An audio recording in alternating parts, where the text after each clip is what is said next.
I'm feeling really insecure about this. I don't know what to say. I was driving over here and I was like, people were looking at me like I was insane. Like the proximity to Halloween should tip people off that I don't dress like this all the time. I'm your host, Rebecca Hargraves. This is The Backlash. Hello, Dave Riley.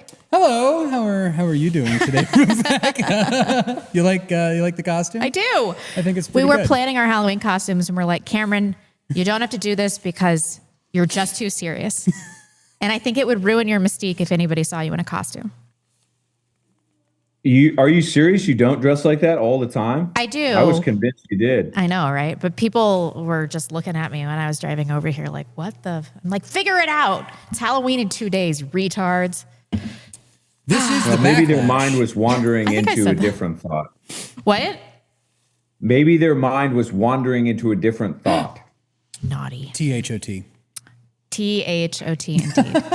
You can find us on X at Real Backlash, our website, thebacklash.net. Support us on subscribestar.com/thebacklash, patreon.com/thebacklash. Send your super chats that will be read live at the end of our show to thebacklash.net/superchat, or right here on my YouTube channel. That is Rebecca Hargraves, Blonde in the Belly of the Beast, or on our YouTube channel at Real Backlash. We are taking super chats in both of those locations as well. Find us on Rumble. We're taking Rumble rants on Rumble as well. We always have been, always will be. Sweet. But just another way you can help support the show.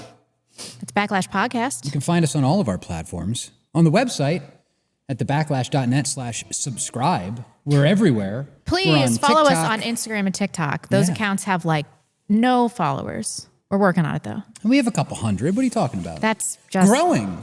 That's We're just growing. nothing. That's See, absolutely nothing. The thing about this costume, I feel like, is mostly about the accessories.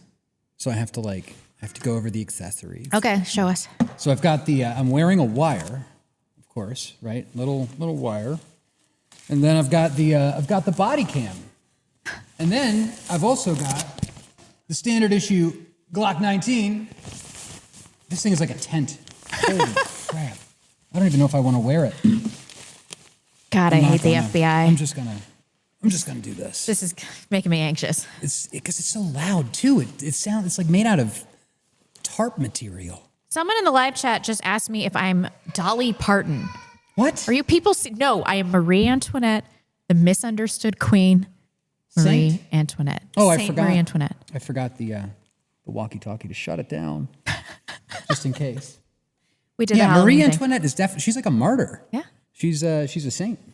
I visited her grave in Paris a few years ago. It was very good. Thank you to Atlas Bullion, premier dealers of gold and silver. We'll talk about them shortly. Thank you to North Idaho Tallow. That is skincare without endocrine disruptors. And Antelope Hill, the people that will publish literally anything. We got the timing on that down. We did, That's totally. Good. Hey, we've got some fan mail. Do we? Yeah, we do. Figure we should go over this first. Here, you can look at that one first. The Backlash. All right. Coming to our fans from Cleveland, Ohio. So thank you very much, We Mr. got Cleveland. some money stapled in here. Hell yeah. No. Okay. Oh, that works. How many The Backlash. schmeckles is it? $5, $10 $6, are attached 7, for the 8, super chat. I sent small bills, so it'll be easier for you to split amongst yourselves. I'd send more super chats, but it seems like you've moved on to a different topic before you receive them. Did you see that Alex Jones is trying to get Nick Fuentes to try women? Try whammon. Whammon. It looks like Nick is considering the move. And then he wrote a link and a timestamp. Oh, wow. Well, we'll take a look at that. Dave mentioned he has dreamt about Nick. I hope this news doesn't impact Dave's sleep. I would like to know who is sending these We have another one. and how old he is. Please keep sending them. You can send. Oh, no. Where did it go? I was going to say, you can send your IRL super chats to our P.O. box. Oh, this is a lottery ticket. Wouldn't it be crazy if we won? Where is the... Yeah, that would be Okay, while amazing. you look for it, Dear the Backlash, the jackpot for tonight's Mega Millions drawing is $680 million. If this ticket has the winning numbers, you may collect $150 million cash payments after taxes. At the moment, I suspect I'll be your largest donor. Don't worry. I won't start making additional demands. It looks like editorial. That's good. But maybe some of that money could pay for an audio engineer. Then I won't have to constantly be adjusting the volume. What are you... Do I need to turn the compression on the whole thing up? I It's love this already guy. up. Anyway, He's a snarky you can old send bastard. your IRL super chats to P.O. Box 853 Post Falls, Idaho, 83877. You can address it to The Backlash. And by the way, donations, they've been up. I mean, we need them to go up a little bit more, but ever since what happened on Monday, people came to our website and donated several $100s. Let's talk about what happened on Monday. Let's talk about it. Let's get into it, shall we? So Dave, the famous shit stirrer. I am very good at stirring shit. Okay, so we suspected Stirring the pot, stirring shit. We suspected that something like this might happen. Now, the funny thing about this is that all these people that are responsible for this are acting like they dunked on us, but really they just played into our hand to get B-roll footage. Yes. Of us nearly getting arrested. And we got it. We got it. My hair looked amazing. I was wearing my best butt jeans. And now we've got B-roll footage of me mouthing off to police. And you guys did that for us. Let's talk about it. Let's watch it first. We have a little video clip roundup that we'll play from independent journalist here in North Idaho, Casey Whalen. We'll be going over everything he wrote in the Post. But first, let's pull this up and take a peek. Let me make sure that the sound is on point as it is. Let's go. The Zionists have already... Oh, the cops are here now. Look at this! They call the cops? What happened? Nothing. Here and... Nothing. Hi. Look at these people. Oh, for heaven's sake. That cop was such an asshole. Yeah. The other ones I kind of felt bad for. We had about 30 people come to our meetup, which was great. So we'll get into all this. We'll explain. There's your friendly DHS retired member.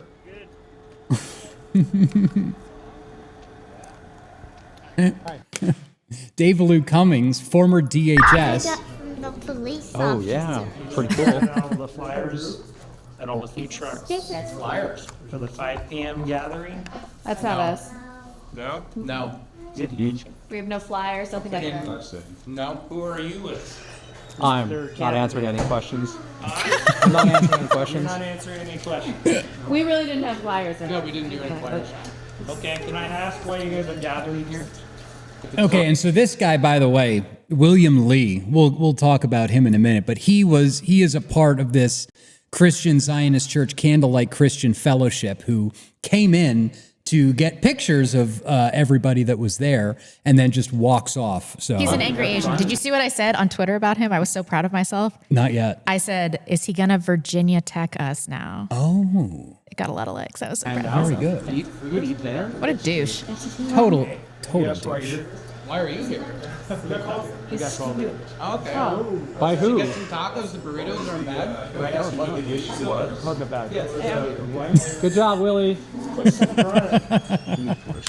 What a loser. Well, it's private property, and the manager has asked everyone to leave the pavilion. What? Why? That's where we're at. Because it's I'm a private patron. property, and they want you to leave. Everyone. All right, let's go. For what? They don't need a reason. We're just Their property. let's go. So we come here, we all order food and are eating and So I'm just the messenger, sir. Okay? That's where we're at.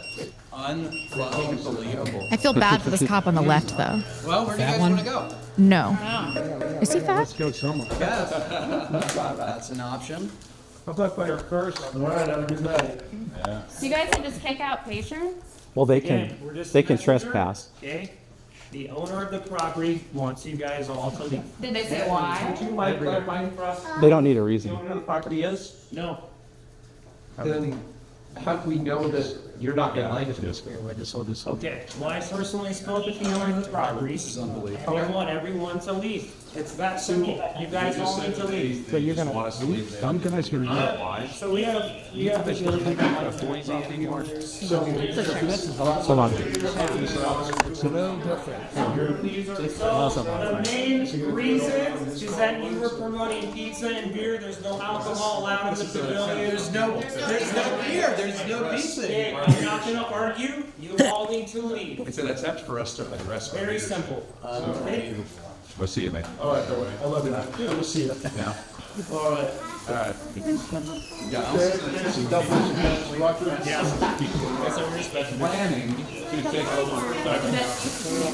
This was the plan. Obviously.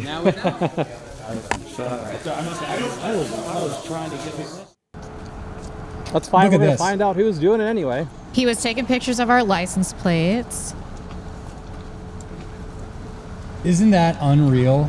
Okay, so So- this was not a restaurant. We met at a collection of food trucks A pavilion. at a pavilion, right? Right. Which we thought would be fine because it's a normal place for public gathering. It's where people go, they get food at places, food trucks, and then they eat. Now, the meetup had two purposes. It served two purposes. The first purpose, of course, was To for shit us to what? Shitster. Oh, well, yeah, to shit stir. That was definitely a purpose. But the first purpose was to get our people together, to hang out, get dinner, network with one another, have a good time. The secondary purpose was that a local candidate for office, Dan Gukin, this is him. Dan Gukin was supposed to be hosting a get-together, a candidate meet and greet that was organized by Candlelight Christian Fellowship's members, namely Stephanie Fetzer, Aaron Bernard, and so, right? We'll name some more names going up. But we all wanted to ask Dan some questions in addition to getting dinner, having fellowship with one another. Can I say something about Lucky and Aaron Bernard? Yeah, please. So- let me get a picture of them and put them up on the These screen. people were friends of my old show. I've hung out with them. They've been around my family. And I find out that they are talking about how I'm an anti-Semite and all this stuff at Candlelight Church. And then I find out that Lucky is a federal informant, an actual federal informant. So I sent him a message and I was like, did you just befriend me so that you could pass information along to the FBI? And he had all a series of reasons. He took me to the Steven Crowder event like not that long ago. Right. Like these people will infiltrate, and I'm totally convinced now that Yeah, here we go. their entire purpose was just to get info on me. These elderly fat women is who we're talking about. That sucks. I really liked her. This was Erin Bernard. She was a close friend of mine too. She used to invite me to her birthday get-togethers. We would listen to Mr. Bond. They loved Mr. Bond. so I'm actually They sad were about all this on one. board. Yeah. They were very helpful when I first moved up here. We all worked together in the alternative media space. And then over the course of time, Oh, Lucky is a local tattoo artist. Lucky's a local. He owns Artful Dodger. Yeah. Artful Dodger Tattoo Shop So in do Coeur not d'Alene. go there. Yeah, if you need tattoos. Well, first Don't of all, get don't get tattoos. tattoos. Yeah. They're satanic and awful and doesn't matter. But anyway, I say that as somebody that has tattoos. But so in the middle, in the red, is Aaron Bernard. On the right is Stephanie Fetzer. And these people have been ankle biting me and nagging us, spreading lies about us, doing all kinds of bad things for years, causing infighting, division in the local GOP and the local conservative movement. And, this was all after we'd all gotten together after COVID. We were all working together as one unified force. And then these people and their Zionist church have gone off with the North Idaho Republicans, with Dan Gukin, the pro-gay candidate for mayor that voted in 2013, 2014 to do it was like an ordinance about gay rights. And they forced the hitching post out of business. The hitching post sued the city then. And so anyway. They forced the hitching post out of business? Yeah. Is everyone okay? Uh-oh. I think the little one got a hold of the cast iron. He was fine. He'll be fine. Yeah, see, it's already over. Oh my God. My BP right now is like 170 over 120. It's okay. He's standing up now and like pulling on things. It's totally fine. Okay, proceed. Let's get through this quickly. Quickly, you're making me nervous over here. So anyway, the point was we were going to have a meetup. We were going to confront Dan Gukin. We were going to confront the Zionists that have been going around and lying about us. And so then they, As is our right. and they had a separate meeting This that was the scheduled, Prairie Pavilion. right? And so here's the fucking wall text that we get from Stephanie Fetzer explaining what went on. And she's right about a lot of this stuff. Of course, she calls me tippy toes, which is, I don't even get it. Because you were standing on your tippy toes as a joke with that picture. I know, but that's like one thing. I mean, like if you're going to call me something, you got to call me something that would actually denote who I am. Yeah. So that the people that read her feed think that she's fucking crazy. Yeah. And so anyway, on today's hate podcast, at the beginning of the segment, Tippy Toes reminded everybody about the community building meetup at 5 p.m. So at 4 o'clock, I announced a venue change. They had a meeting that went on at Mackenzie River Pizza with Dan Gookin and Scott Hogg.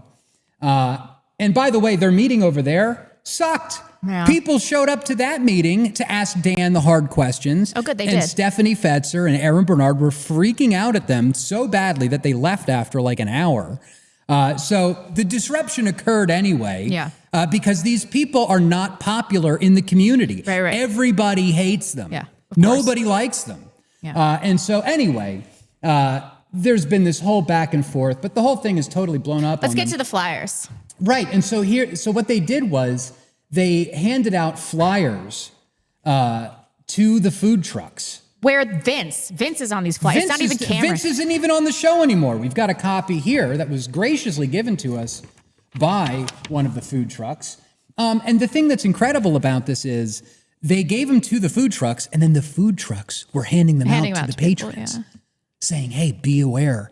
There's like a group of people eating dinner that are like hateful and spiteful. So I'm going to read a little bit of this. And I'm probably going to do like a solo show about this whole incident because there's a lot of inside baseball, a lot of... Your baby's okay. I know. I trust in my family. So anyway, it says, the Backlash podcast has announced that it will be having a community meetup at Prairie Pavilion Monday, October 27th at 5 p.m., bringing their own pizza and beer, which, by the way, we didn't bring any pizza or beer. Sorry, assholes. Like, what? I don't understand how that was the problem. That's what the police said was the problem. That was their reason for kicking us out of the pavilion because we allegedly had pizza and beer, which we did not. And by the way, there's a pizza truck there and a beer garden. Yeah. So you can buy pizza and beer there, which is what I thought we were going to do. Anyway, continuing. Overview of The Backlash. The Backlash, a weekly podcast hosted by Rebecca Hargraves, known online as Blonde, Dave Riley, and Cameron McGregor. And here's where it starts getting fucked up. Well, Literally most of in the stuff first is true. Well, no, it's not, actually. Which promotes a unified ideology. No, we fight constantly. We are constantly fighting with one another. I'm Catholic. Cameron is Protestant. Rebecca needs to go to confession. And so we don't have a unified ideology. The point is that we're hashing out a lot of different perspectives. The one thing that all of us have in common is that we aren't dispensationalist Christian Zionists. We don't support Israel unconditionally. That's the only thing that unifies, or one of the things, that plus we're all white. So anyway, so they say that we have a unified ideology centered on anti-Semitic conspiracy theories, hatred of Charlie Kirk, disillusionment with Donald Trump for allegedly serving Zionist interests, and intense misogyny that blames women's empowerment for societal decline. That's somewhat true. Now, we don't hate Charlie Kirk. I don't hate Charlie Kirk. And I'm the one of anybody on this program that actually confronted the guy face to face. The point is that Turning Point USA was not promoting Christian values. Right. They were bringing homosexuals in, putting them up on stage, and then saying that butt sex is okay in the conservative movement, that smoking weed is okay in the conservative movement. Right. Yes, they were. So it's not about hating Charlie Kirk. It was about trying to get TPUSA on track. Hello. Donald Trump for allegedly serving Zionist interests. He's literally the most Zionist president this country's ever had. And this group of people was at the Idaho Family Policy Center meeting in 2024 when they announced that on stage, and every one of them got up and clapped. So yes, he does serve Zionist interests. The show rejects a constitutional republic, instead pushing an ethno-nationalist monarchy agenda. True. And promotes I support a monarchy in France. I think you do too, Cameron, as well. But how are we going to get a monarchy in America? I don't know, but it would be awesome. I mean, it's not possible. I don't understand why they're so it's such obsessed. a LARP. These Christian Zionists are obsessed with takes on monarchy, which seems... Well, they hate hate Jesus. They hate God. They hate the king. They like have this ideology. Like it's But like they're like the Jacobins from the French Revolution. But I've talked about erecting an ethno-nationalist, authoritarian, fascist government, and they're like, she mentioned monarchy one time. I'm like, why don't you take issue with the erecting with the fascist thing? I don't understand. This just seems really obscure, like an obscure complaint. Let's get through this. I don't think people care that much. Really? Is the chat? The chat doesn't care. Monarchy agenda promotes having their followers get into politics by lying about what they believe until there's enough of them in power to make their true agenda come to life. True.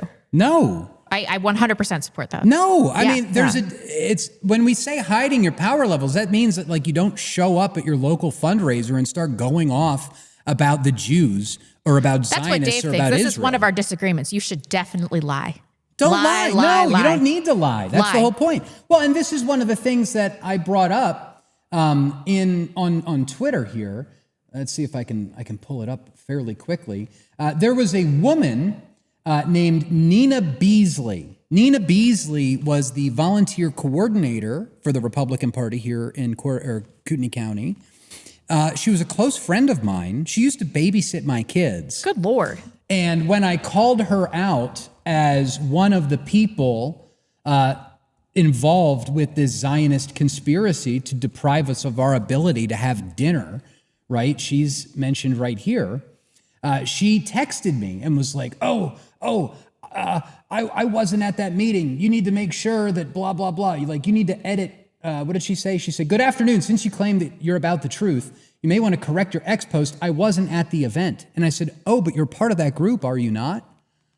And she says, I've never been to any of those meetings, and I'm not a part of any group. Oh, so you're admitting that they have meetings. Thank you. Thank you very much. Oh, so you don't coordinate and talk with Stephanie Fetzer, Richard Blatt, or Paul Van Noy at all? I don't coordinate with anyone. Have a nice day.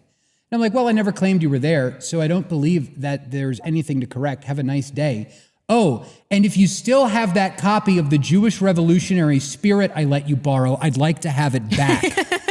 So the idea that I'm out here telling people to lie about who they are or what they believe to get involved with the Republican Party, I was here handing out copies of the Jewish Revolutionary Spirit to the volunteer coordinator 3 years ago.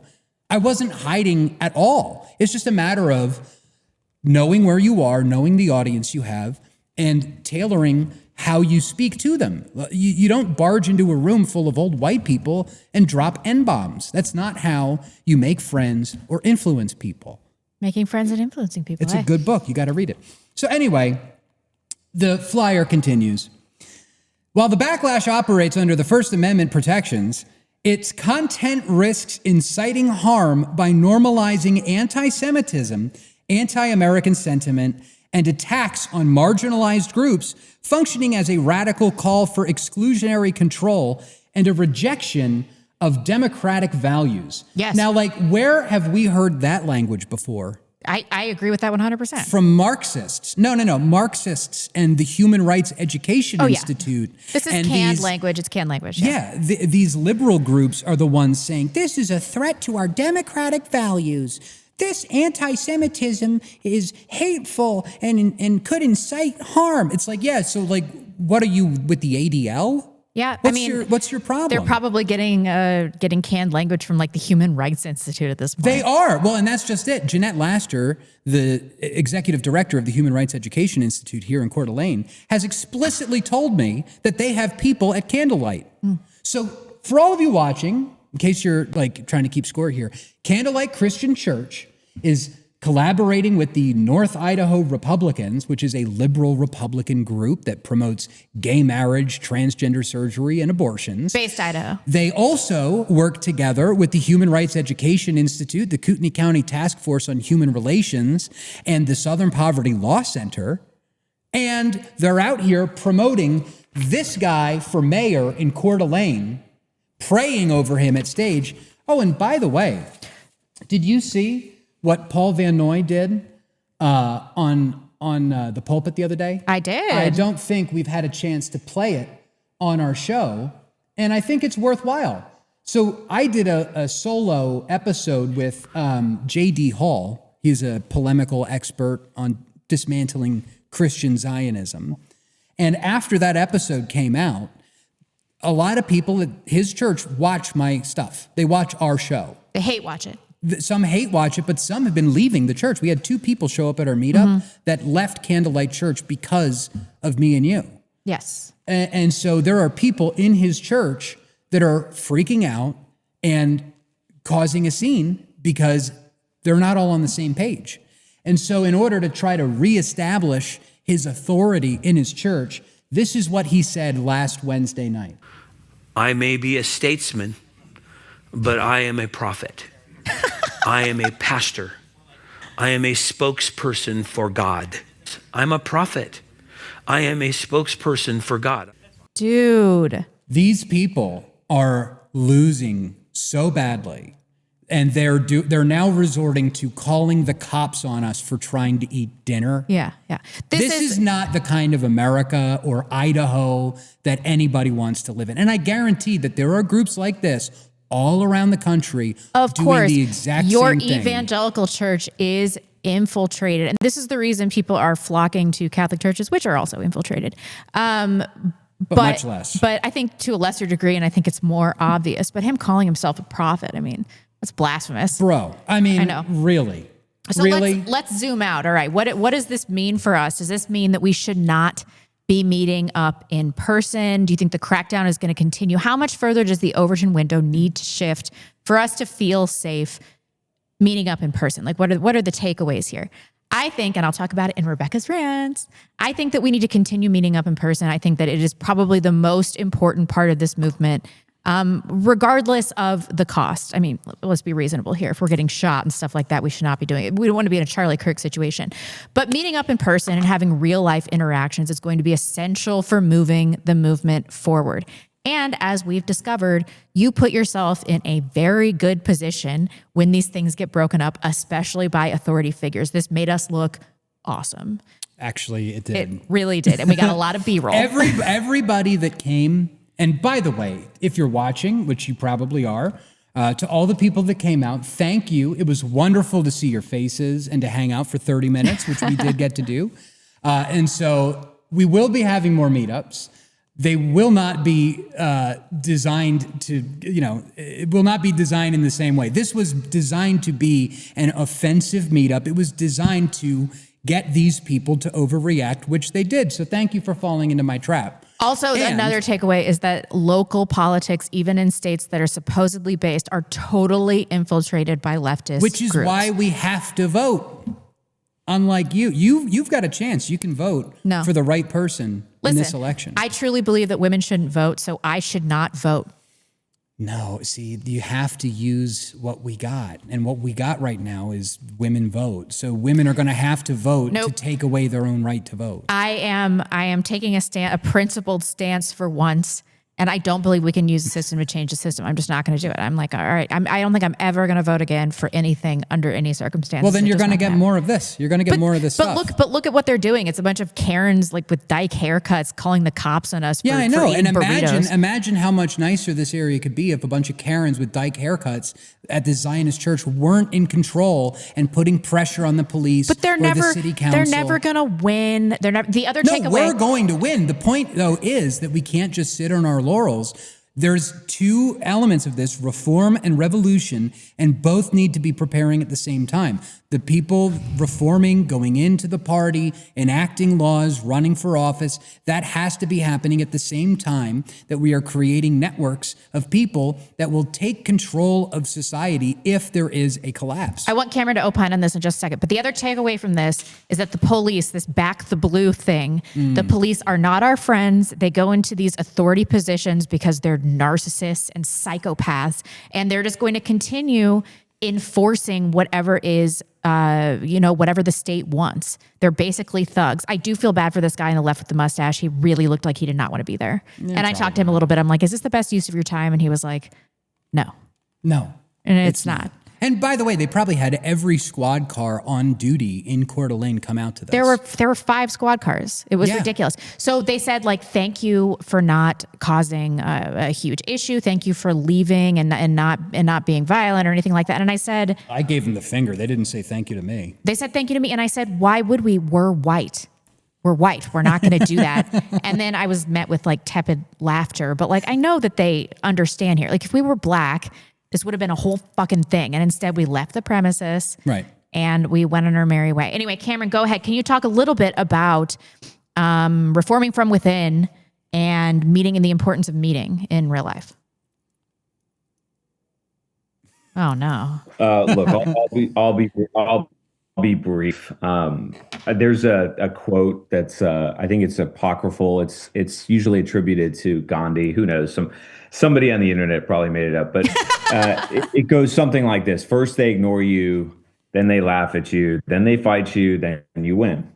And so my read is that you guys had a successful event, albeit it was a bit provocative.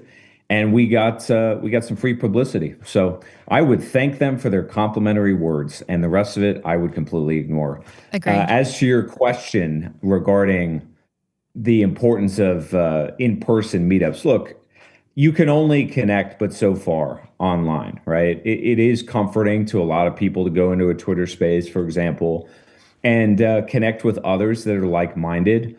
But there's no substitute for doing that in real life. And I think what you guys demonstrated is that the consequences are not that severe, right? I mean, really, there wasn't all that much backlash. No pun intended. And you guys had a successful meetup. So Yeah, I just wouldn't too much mind. I understand you both live there, and your families, your reputations, your roles in the community make it more emotional. But the fact of the matter is that much of what they said in that little blurb about us is an acknowledgement that our platform is substantive, that it's a message that resonates, because we have serious problems in this country, problems that they've tried to bury for a long time. And now they're being ventilated, and they're being explained in such a way that's digestible to the population and actionable.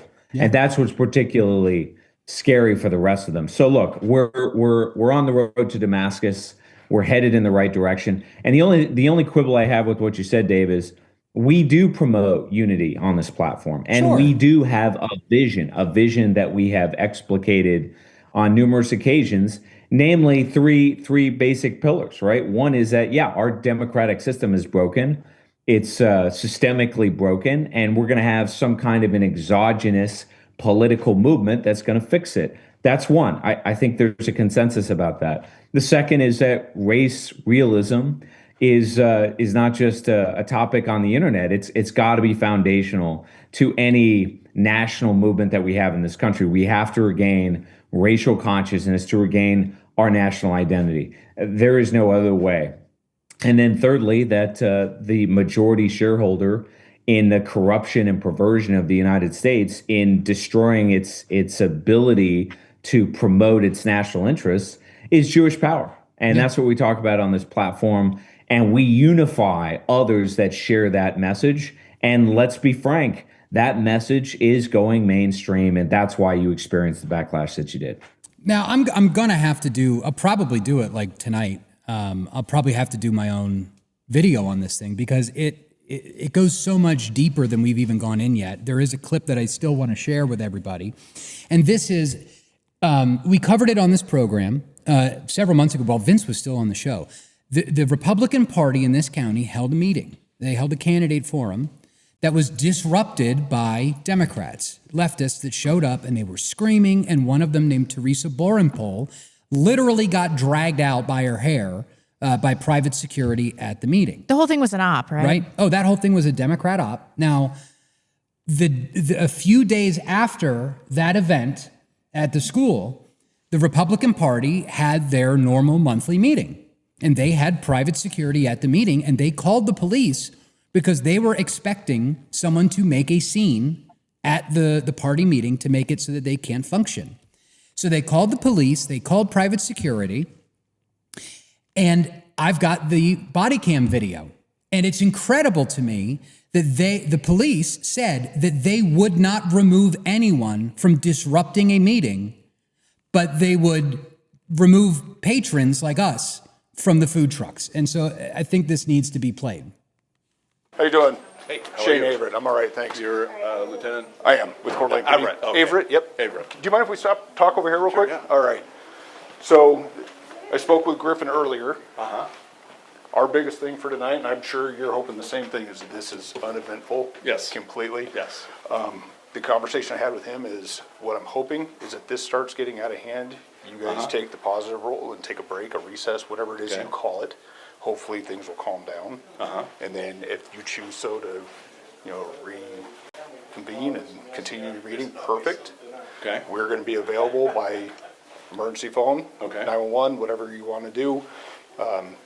Griffin already knows that they're gonna handle whatever occurs in there. Our goal tonight is not to take anybody to jail, not to write any citations. Hopefully this is a peaceful event and we all go home safe. Right, okay. And if we have somebody who's disruptive and then they, we recess for 5 minutes and they're still there and they come back and they're disruptive again? We're gonna let them try to handle it the best they can. Okay, but to what extent? This is a private meeting, so hopefully we can talk to them and that they are willing to leave. I'm not forcibly removing anybody. Okay. I will not do it. If we have a physical fight in here, obviously we will deal with that, but I don't want to put hands on anybody because somebody is having a boisterous conversation or being loud and disruptive. That is something that hopefully we can stop before it happens, before it gets way out of hand. And so if we simply can't conduct the meeting and these people won't shut up? I would say adjourn it and reconvene a different day. That is the positive way to handle this, rather than have a physical altercation or give people what they want by us going hands-on with them. I don't want that. So essentially what the Coeur d'Alene police is saying is that the heckler's veto is the law of the land in Coeur d'Alene, and that they will not eject people for being disruptive, but at the same time, they will eject us from being patrons. Yeah. And this, I was going to do you want to go to the next segment? Yeah, but I wanted to say really quick, what Cameron said is important. So if you want to meet up in real life, basically what happened here is nothing. I mean, they were like, please leave. It's not like they had their firearms drawn and, it turned out to just not be a big deal.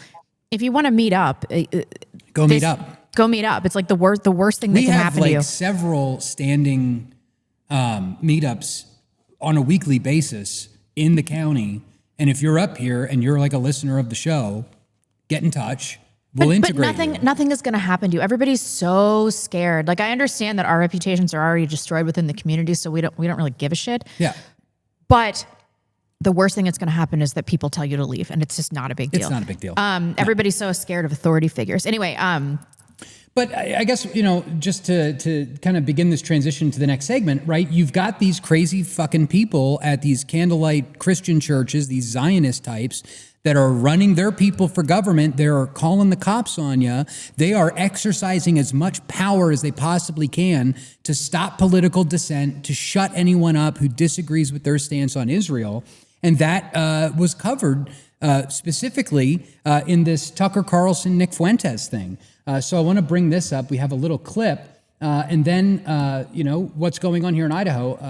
The tweet that I wrote says, in his recent interview, Tucker Carlson talked about the genocidal calls to excise people like Tucker and Nick Fuentes from the conservative movement. And I'm here to tell you that those voices are here operating in Idaho. Imagine a Republican Party that expels anyone who doesn't support Israel as a matter of bylaw.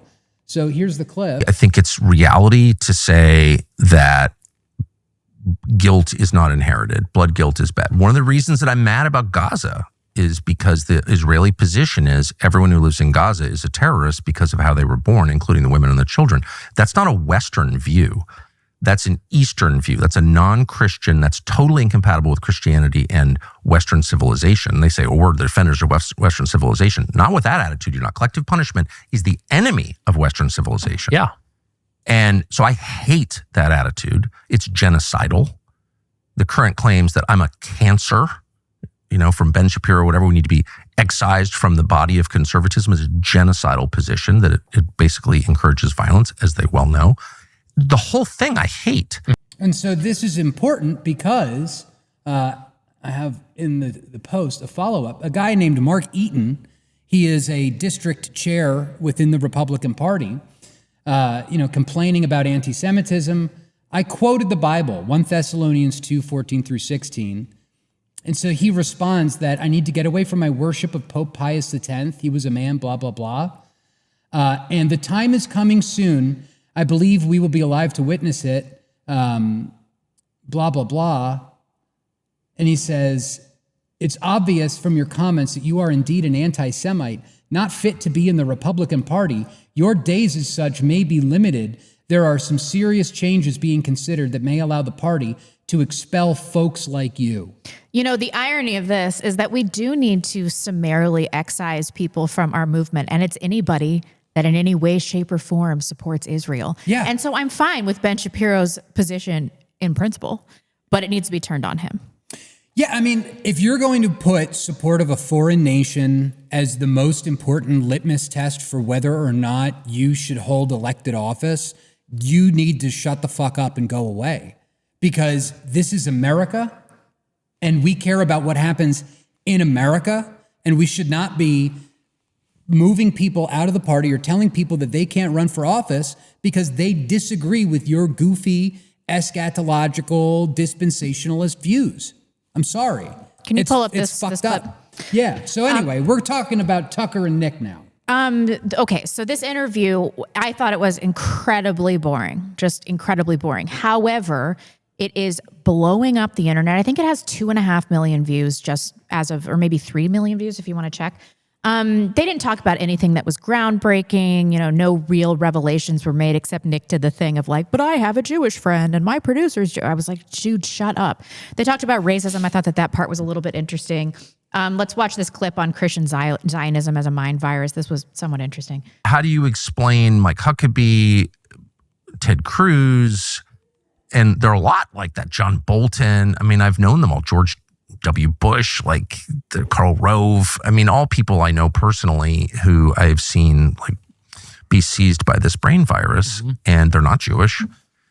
Most of them are self-described Christians, and then the Christian Zionists who are, well, Christian Zionists. Like, what is that? Right. And I can just say for myself, I dislike them more than anybody. You know, because like what? Because it's Christian heresy, and I'm offended by that as a Christian. That's why. So I don't like. Why not? Like, I'm pissed at the neocons. Very pissed. I've said that a million times. I've been mad since December of 2003 when I went to Iraq. And so like I went and asked straightforward questions to Ted Cruz because that seemed like there's a sitting senator who's like serving for Israel by his own description. He seemed like a worthy target. I'm not going after MTG. Who's like the most sincere like, why not go after Ted Cruz? I don't understand. I'm so tired of all these talking points. Did anybody else find this interview vexing and didn't enlighten any ideas that I hadn't heard before? However, I think the real story, I don't even want to watch the remainder of these clips because who cares? Let's pull up the Dinesh tweet. The real story here is the response to Tucker platforming Nick. So Dinesh D'Souza in a viral tweet said, I'm posting 2 text exchanges with Charlie Kirk where he calls Nick Fuentes vermin and insists even my debating him and defeating his arguments nevertheless amplifies him. One can only imagine what Charlie would say about Tucker's butt-licking interview with Fuentes. Can you read these? I can't. I'm so blind. What do you mean? This was a massive mistake that you did this? He's vermin and you just gave him one of the biggest boosts of his career. Right. I mean, why would Dinesh do this? And I think that the story here is the reaction. People are like, oh, he platformed Nick Fuentes. And so my broader question about this interview, because people are saying, well, the Overton window is shifting. I think maybe we're too focused on the Overton window, although I do talk about it all the time. Can you pull up this Nick mainstream tweet? Is this Nick moving towards the center, or is the center moving towards Nick? I believe that it is probably a combination of both. Okay, Nick Fuentes' appearance on Tucker's show receives 99% approval rate from his audience. The degree to which Nick Fuentes has entered the mainstream is unprecedented. Yes, but I do think his positions are considerably more moderate than they were a few years ago. No, they're not. I think they were. I think that he's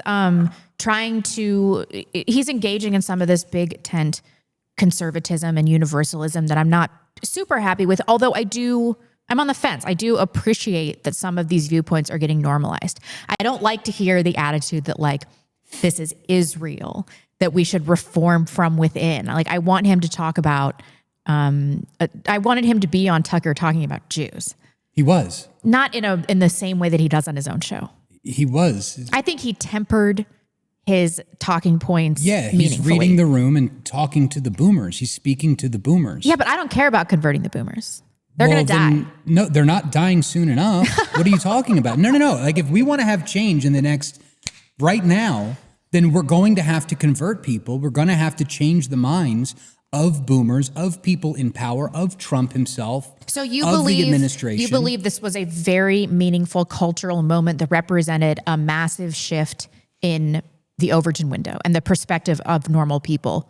No, what I'm saying is that Tucker's audience has been gatekept from watching Nick because Tucker's been going around saying, you're gay, you're a Fed, you're this, you're that. So they've never experienced Nick. They've never listened to him before. And now that Tucker is there to hold their hand with them while they listen to 2 hours of Nick Fuentes talking, they are now exposed to Nick's ideas for the first time. That's true. For the first time. So, where we are doesn't matter, frankly. Like we've been in this for 10 years, 15 years, however long. There are people out there today that don't know what we knew 9 years ago. Duh. They need to be brought up to speed, and this does that. Cameron, what do you think? Okay, so Dave is correct in the sense that, look, Fuentes is growing up, okay? He's maturing as a young man. A lot of his earlier content, it didn't express a lot of ideas. It was a lot of very reactionary, emotional garbage. But that resonated with his audience, and he did talk about issues that matter, issues like race and Zionism, things of that nature that have been taboo for a long time. What's happening is he's evolving, and that's what he should do. And that does lend itself to mainstreaming a lot of these ideas. I think that's true. However, look, there are much bigger things that are going on. This interview is important. It's not decisive. The boomers and the rest of these folks, they are reacting. What we think, and this is a point of view I've tried to convey to both of you, but you don't believe me, and I understand I understand that. But it's the edge that matters. It's not the mainstream. The mainstream is irrelevant. The Overton window does not matter, right? It is a prism through which you look at normies, and normies, for the most part, are irrelevant. They don't matter. Now, you might say, yeah, but they vote. Okay, and what good has voting done for 50 years? It hasn't done a damn thing. It's irrelevant, okay? It's theater. It's just a theatrical exercise. We are entering into a very different landscape that's going to, I think, show a lot of fireworks, right? You're going to see the sky light up because we're facing an emergency, right? We've got a racial mess that's unfolding in every major city across the country. We have federal agencies that can't get control of millions of illegal immigrants across this country, despite the fact that the president was elected by a majority of the population to do exactly that. What does that tell you about where we are and the nature of electoral politics? Those things are much bigger than a lot of these interviews. And it's our ideas that address exactly what's happening at the street level, as I keep saying. In addition to that, what's good about the interview between Tucker and Fuentes, what's good about what's happened on the internet, is that the diagnosis of what's wrong with the United States is getting closer to the truth, right? We're hovering right over it, when for a long time, for decades, these issues were endlessly buried in a lot of ridiculous language that danced around the truth, right? It wasn't crime, it was poverty, it wasn't race, it was prejudice, right? All of these things. And that's vaporizing. And it's vaporizing because of our ideas in part, but really it's vaporizing because the United States is hurting. And that's what we're going to talk about later on this show. But the final point I'll make about this is that Tucker Carlson, who I think is a product of this sort of, I don't know, the post-Reagan mainstream Republican nervous system. All right, that's really where his frame of mind is, and he's, to his credit, he's broken away from that, and that's why he entertained Fuentes. But he, like everybody else, seems to be very confused about why people on Capitol Hill do what they do. It's just not about a mind virus. All right, Ted Cruz doesn't believe in a damn thing. These people kiss the ring. They want power. So they go to people who have power, and it is bestowed upon them. And what's required to do that, right? What's required to become a U.S. senator or to become president of the United States is that you must be a pro-Zionist. That is a precondition. It is non-negotiable, which is why our country is a mess. That's what this is about. It is not an ideology. The minute that that changes, the minute that the power structure begins to wobble, all of these people will find Jesus in a heartbeat. And that includes all the baby boomers, by the way. Final point I'll make is that the baby boomers aren't going to do shit until their dividend payments are cut in half, until they lose their retirement. That is going to happen. That's imminent. And when that happens, all of a sudden, their views will become our views. Our job, my job on this platform, is to take the diagnosis and give you a prognosis, to tell you where we are going, not just talk about the past. And if we understand the past, then we can sort of direct our way forward, which tells us that, yes, we have to meet in real life. We have to create new organizational structures, and they have to more or less be aligned with the ethno-nationalist movement that we've described. And that's going to happen. Network effects, right, outside of politics are the decisive variable that's going to save this country, not voting for a Republican who has an AIPAC handler, okay? That party is finished. Those politics are over. Yeah, no, I agree. But at the same time, you know, we're seeing tweets and clips like this. Nick Fuentes and Tucker Carlson discuss how organized Jewry subverts Americanism. Nick Fuentes, quote, you cannot actually divorce Israel and the neocons from Jewishness, unquote. Yep. This has never been told in the mainstream to Tucker's audience, to Conservative Inc., to the people that have been living on the plantation for the past decade. They are hearing this for the first time. This is huge. And anybody that's coming out and saying that Nick Fuentes is compromising, that he's disavowing his former beliefs, are just fucking A-logs. They don't get it. They don't see we've got a gap that we need to bridge.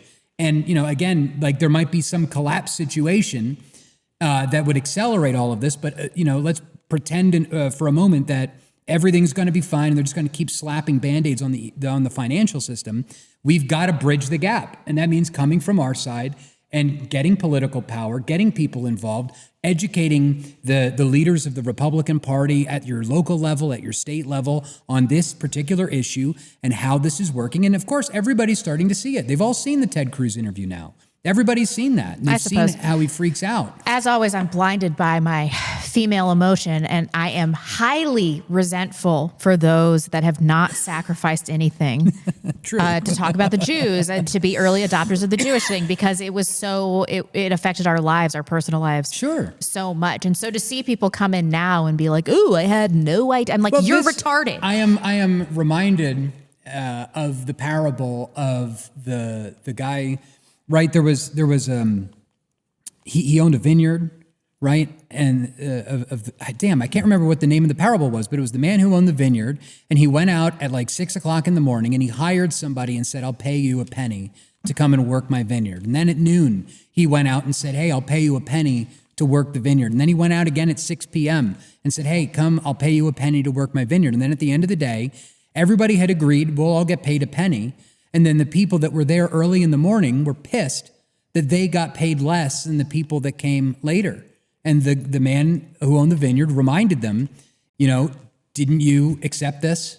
Didn't you agree that you would work for this earlier? I'm with the vineyard workers on this one. No. It's you've got to, that parable is very applicable, I think, to this situation. We shouldn't be resentful or pissed at people that are just coming around now, because without Nick, without people like you and me and Vince and all of the people that came before that got canceled, without them, we wouldn't have this moment that we're having now. And that's why we need to keep pushing harder and harder and not hold it against the people that are latecomers, you know? Fine. Yeah, that's true, Dave. But there's also something that's happened over the last couple of years. A lot of people have been killed. True. Innocent people. True. Right? They've been victimized, and that's been on the television screen. And nobody in Congress gives a shit about it. Nobody in the West calls it a genocide, right? Outside of a very small minority.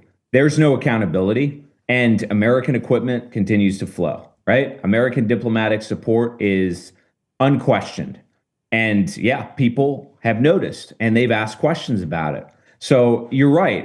Again, what's happened on the edge, what happens on the edges in all of these political battles is what's decisive. And I absolutely think that you guys in particular have been at the vanguard of this for 10 years, and it has made a big difference. Remember, you helped get Trump elected in 2016, which opened a lot of doors, right? All of a sudden, then you could start to talk about immigration and race in ways that were unheard of just 5 months, 6 months before Donald Trump started to run, right? There's no question about that. But let's not forget what has really moved the needle on Zionism, and that is Zionism. The point of the system is what it does. And Zionism has butchered these people, it's killed them, and now it's threatening to embroil the United States in a major regional war, if not a global war, to do its bidding. And there's no there's no sense of remorse. There's no contrition. I think it was Alistair Crook who was on Napolitano the other day, and he was asked by Napolitano, is there any sense of the human cost of Netanyahu's war over the last couple of years? And he said, absolutely not.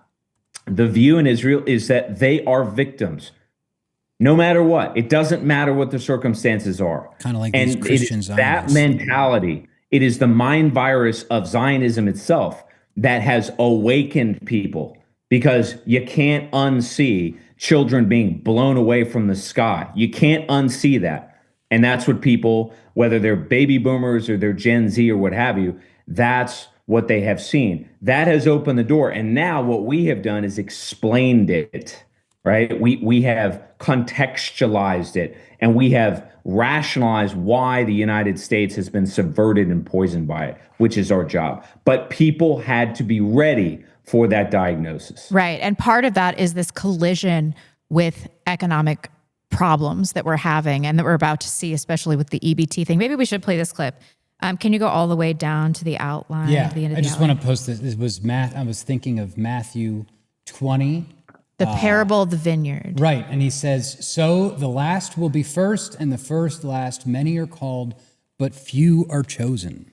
And so we were chosen to be the first, and that's okay. Yeah. Anyway. Yeah, it is. Because this has not been worth it. This has absolutely Send your super been chats to worth it. backlash.net.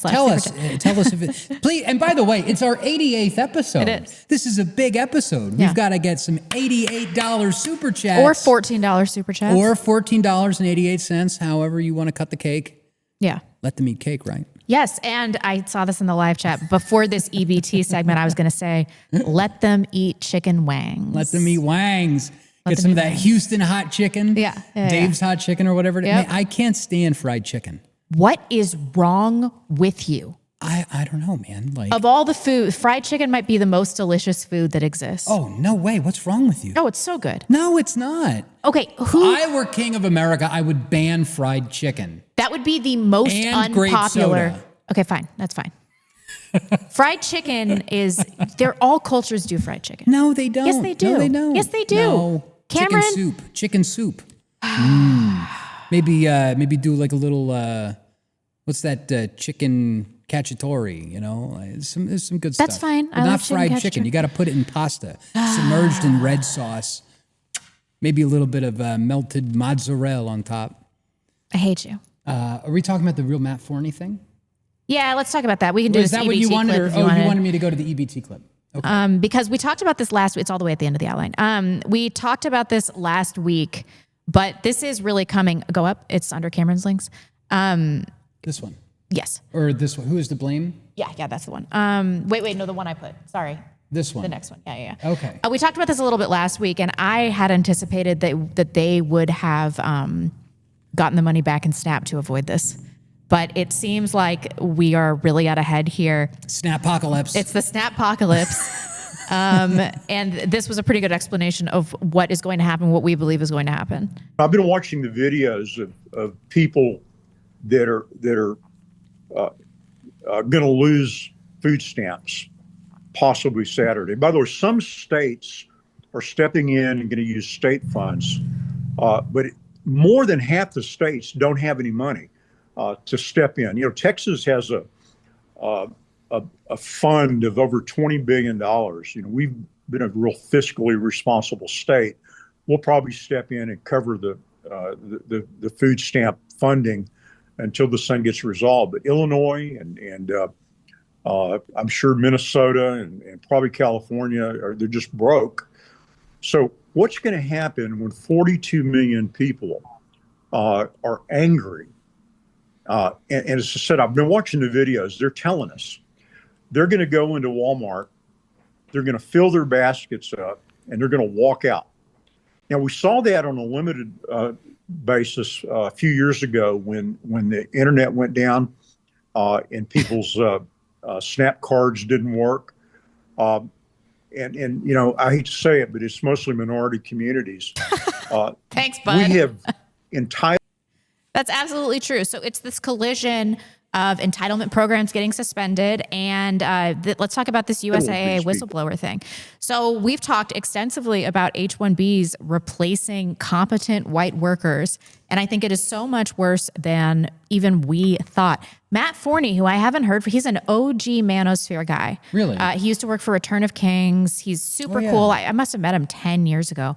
He has done this fantastic expose on USAA replacing white workers with H-1Bs. You guys have to read it. We can link that below, but I wanted to read a little bit from his expose. A whistleblower exposes Indian H-1B abuse and malfeasance at USAA, a company that provides insurance and banking services for veterans and their families. According to a whistleblower, when Davis took over the USA CEO position in 2000, they began contracting much of their work to H-1B body shops, a trend that has continued to present day. The whistleblower describes USAA headquarters as having conference rooms that have been converted into open plan offices with computers that the Indians from H-1Bs work from. He said that they are so packed together that if you move your mouse, you'll hit somebody else. Another whistleblower reveals that USAA is potentially exposing its customers, including top U.S. military and government personnel, to fraud and identity theft via their reliance on Indian H-1Bs. They've outsourced to its AML, anti-money laundering, work to TCS, Tata Consulting Services, an infamous Indian body shop. What could possibly go wrong? The whistleblower has been with USA for well over a decade and describes the gradual downfall of the USAA military culture and erosion of FTE and customer support in lieu of ESG and DEI policy adherence. He provides several pictures of the 2015 Christmas party and last year's Christmas party. In 2015, the majority of them were Americans. Now 70% are foreign-born Indians. He reports that during the COVID pandemic, they accelerated their implementation of DEI policies alongside a quiet culling of senior veteran FTE employees. This resulted in at least 3 suicides among American employees, one of them shooting himself in the head in the USAA parking lot after he was laid off, attached in his internal email. About the suicide. While USAA veteran American employees are literally taking their own lives, USAA has been quietly backfilling every layoff with an H-1B visa policyholder. I encourage everybody to read this expose by Matt Forney. It has a lot of supporting documents, but it seems like their customer service is terrible. Like all of these protections on consumer information are being violated by their outsourcing.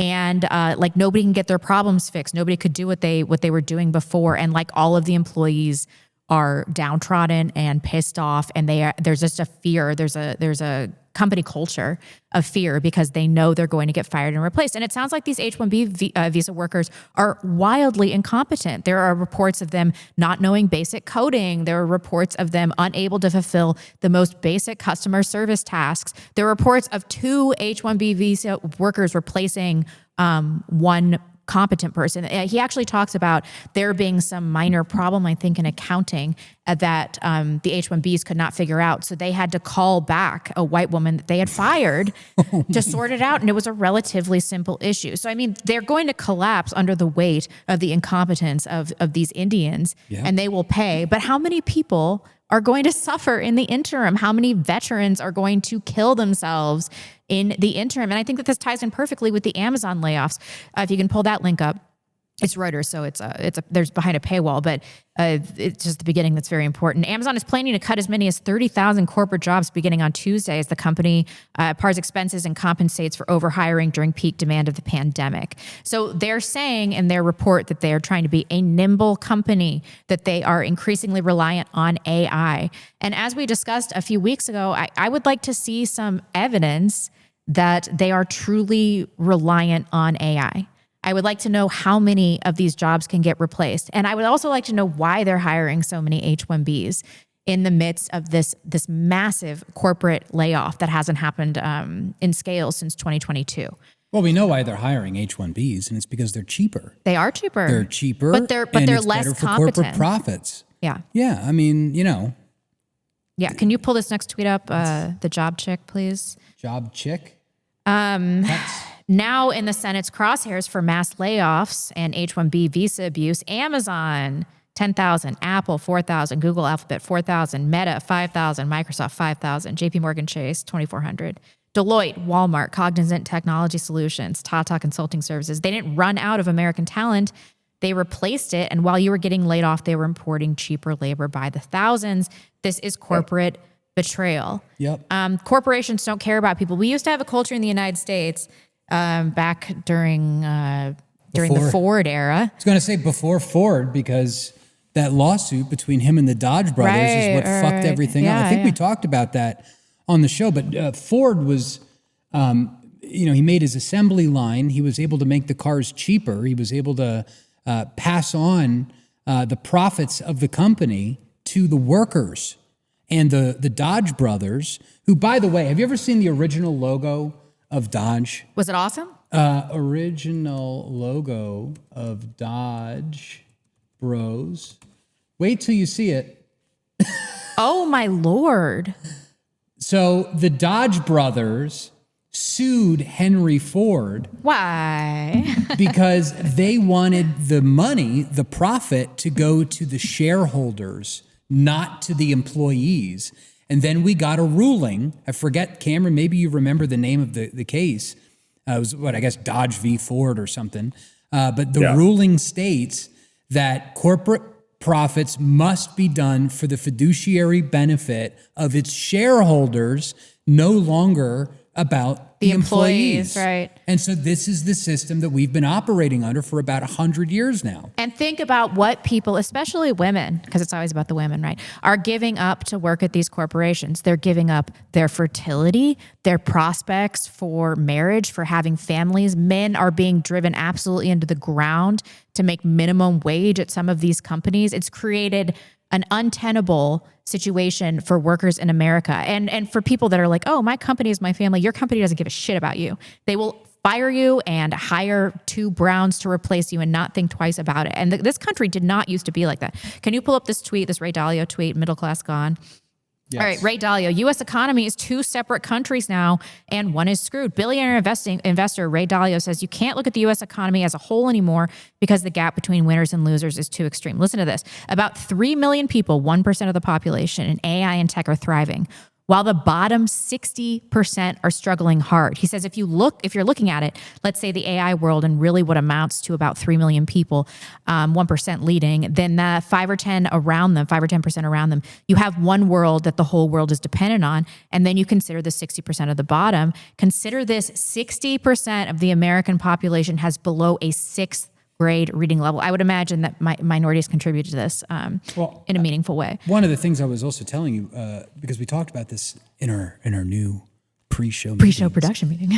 When I ran for school board in Post Falls, I was shocked to find out that 60% number is about on par with, about maybe 60% of the class can read at grade level at Post Falls public schools. So it's poor white people, and that's, too. Yeah, it's poor white. 95% of Post Falls schools are white. So it's not just minorities. He also says that's tough. With that, they're becoming unproductive. And because of those things, you have dependency, an extreme dependency. The numbers back them up. 22 states are in a recession, while only 16 are growing. California and New York carry the entire economy on their backs. Wealth inequality has exploded since 2020, which was COVID, I'm sure a lot of this is by design. The top 0.1% nearly doubled their wealth from 12 trillion to 22 trillion. The bottom 50% gained just 2 trillion. Combined, those numbers are staggering. The economy now runs on spending from the rich. If they stop, everyone else is toast. I mean, so my question for you guys is, how is this going to end for the middle class? Because no country can be successful without the existence of a robust, productive, stable middle class. It just cannot. This cannot continue. This wealth inequality it doesn't spell trouble. It spells the end for all of this. So how is this going to manifest with all of these competing economic woes? Cameron, can you tell us?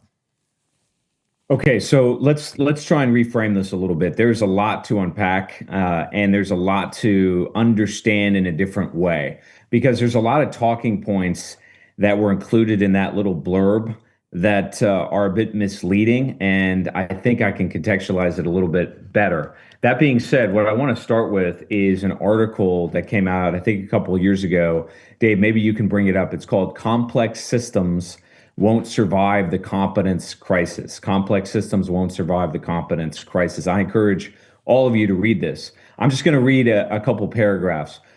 This is towards the end of the article. The U.S. has embraced a novel question. What happens when the men who built the complex systems our society relies on cease contributing and are replaced by people who were chosen for reasons other than competency? The answer is clear. Catastrophic normal accidents will happen with increasing regularity. While each failure is officially seen as a separate issue to be fixed with small patches, the reality is that the whole system is seeing failures at an accelerating rate, which will lead in turn to the failure of other systems. Okay, now I begin there because a lot of folks in our space in particular, they are very conspiratorial, and for good reason, right? They see the fingerprints of design in a lot of incompetence. However, the reality is that the incompetence is so great that people just assume that it's fraud. What's actually happened is that there has been a complete turnover. I would say a generational turnover in every major sector in the United States. It's true in the U.S. military. It's true in corporate America. It's true in mainstream media. It's true in the U.S. government. And so what you have at the top of these institutions is a cadre of people that are categorically incompetent, right? And obviously the flagship example of that is the president of the United States. And if you look back at the last 2 or 3 presidents, and I would say Trump might be the worst, right? You have people that are disqualified. They have no business whatsoever being president of the United States. Now, there are many reasons for that. Part of that is that the process of becoming president has nothing to do with having the executive talent to actually run the government. That's a big problem that we're going to have to solve. But that aside, the taskmasters that run our institutions, okay, including the Jewish financiers, are degenerated. They are not competent. They do not really know what's going on. Okay, so that's part of the problem. Let's also talk about what an economy actually is, because this is something that a lot of people just don't understand. If you go back to 1776, which is when The Wealth of Nations by a Scotsman named Adam Smith was published, that is considered by most to be the beginning of modern economic thought, right? That the idea that you have a marketplace.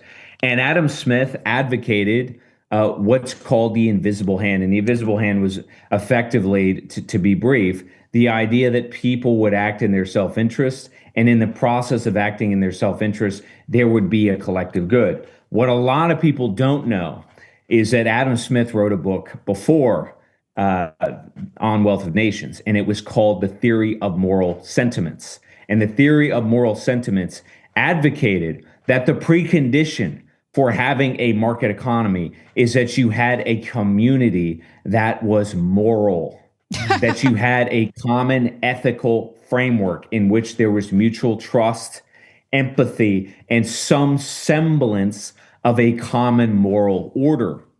If that common moral order is sacrificed, If it breaks down, guess what? You cannot have a market economy. Now, needless to say, what's happened in the United States, I would say since the 1970s, maybe since the 1980s, is that moral foundation, which treated not an economy per se with policies and regulations and so forth, but a nation, right? A nation that comprises a people that have individual rights, that have individual value. That paradigm has been completely askewed in favor of maximizing shareholder value. Now, the embryonic stage of that, as Dave mentioned a moment ago, is the Dodge brothers. But those legislative acts, court cases, they did not fundamentally change this country. What fundamentally changes is that the elites in this nation degenerated.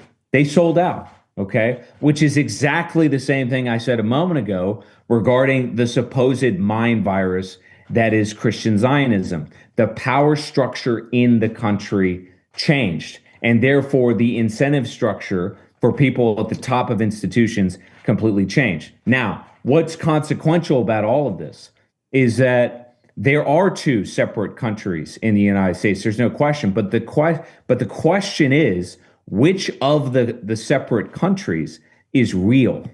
Now, my contention is that the real country, the real nation, which is the one that we live in, where most people are living paycheck to paycheck, where there is rampant criminality, where there is third world degeneracy that has gripped the entire country, where there is deindustrialization, where there is obsolescence everywhere. Our bridges, our roads are falling apart. Are there exceptions to that? Of course there are exceptions to that. But by and large, there has been a downshift, right? There has been a falling standard of living, and I think it really began in the 1980s. That's the real country.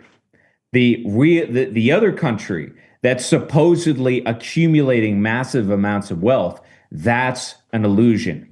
That comprises people like Howard Lutnick, who buys a $25 million mansion from Brett Baer when he takes office last November with Donald Trump, okay? These are people that have not created wealth. They have not built new industries. They do not have a vision of a technocratic future based on any real economy whatsoever. They are merely accumulating dividend checks from a stock market that is a gigantic Ponzi scheme. Now, in addition to that, if you go back to that piece, what is said, I think obliquely by Ray Dalio, is that there are two countries, or rather there are two states that are holding everything together. He says New York City and California. What does he mean when he says that? What he means is that Wall Street, New York City, and Silicon Valley, California, are the sole creators of wealth in this country. That is a load of odorous excrement. That's bullshit. Wall Street is a cancer that's eating away at real economy in the United States. This is what we call financialization. Silicon Valley is basically an echo of that as well. In other words, the two allocators of capital in the United States, one based in Silicon Valley, the others, that is Wall Street, are parasites. And so that lends itself to some degree to where we are headed. We are headed for some kind of financial event that's going to break these two centers of phony, illusory economic power. That is the way forward. That is what will help us definancialize. That's the answer, okay? That is why, by the way, Donald Trump's administration is failing, because Trump has got the order of operations wrong. He thinks that he can reindustrialize the United States by strengthening the financial system, by leveraging the dollar as a weapon.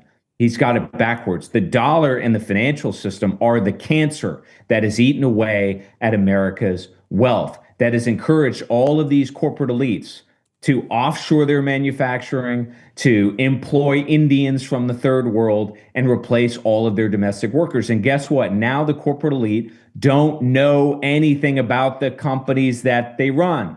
They don't. They run skeleton staffs. They don't know how they're really administered. They don't know what customer service is. And so companies like USAA, they're on the verge of bankruptcy. They're going to collapse. This is how an economic structure breaks. the moral framework, the national identity, the homogenous white population that built everything. They have been betrayed on the one hand, and what's left is not a market economy. It's not free markets.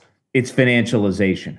It is a confetti, fugazi economy in which you have a very narrow crop of people that sit at the top that collect a dividend check and think they're really smart. Meanwhile, we're looking at Mad Max riding in the streets. That's exactly what's going to happen. And that is why I have said before that Washington, D.C. is not aware of what's going on. New York City does not understand how bad it really is.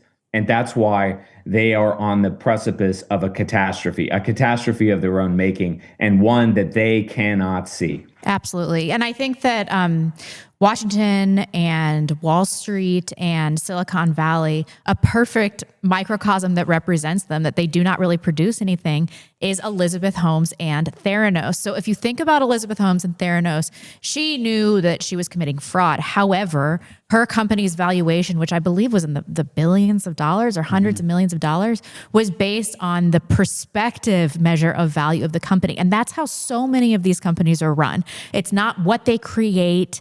It's not how valuable that is to humanity. It's whether or not it's going to become profitable in the future. It's not a reflection on the substance or the content of the things they create. It's virtually market manipulation across the board. So while numerically, if you're quantifying it, these people are creating wealth. They're not manufacturing anything. They're just creating tech that may or may not be useful in future, that has a value, a nebulous value that nobody could truly hammer down in a meaningful way. And that's what our economy is based on. Yeah. Well, it's all fake. I mean, it's all, I pulled up while you were talking, Cam, I pulled up this whole, was it WTF happened in 1971.com. And of course the economy is fake because the fucking money is fake. Mm-hmm. The money itself is fake. When Nixon, temporarily suspended the convertibility of gold and the dollar, that was supposed to be temporary, right? That was supposed to like stave off the speculators. But of course it wasn't temporary, and it's remained the same. And we've got these worthless, thank you, please send us more of these, by the way.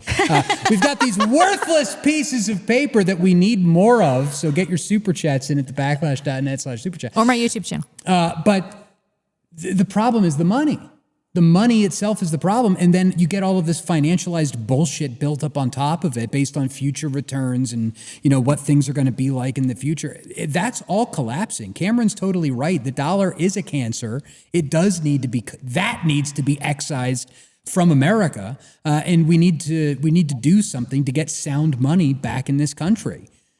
Yeah. Now, there's something else I want to mention too, because look, I have said repeatedly, and I think that the three of us agree in particular that we are experiencing a kind of end of cycle event. Now, without being too melodramatic, I think we are living in extremely combustible times. All right, at times that are akin to the French Revolution, maybe the Protestant Reformation.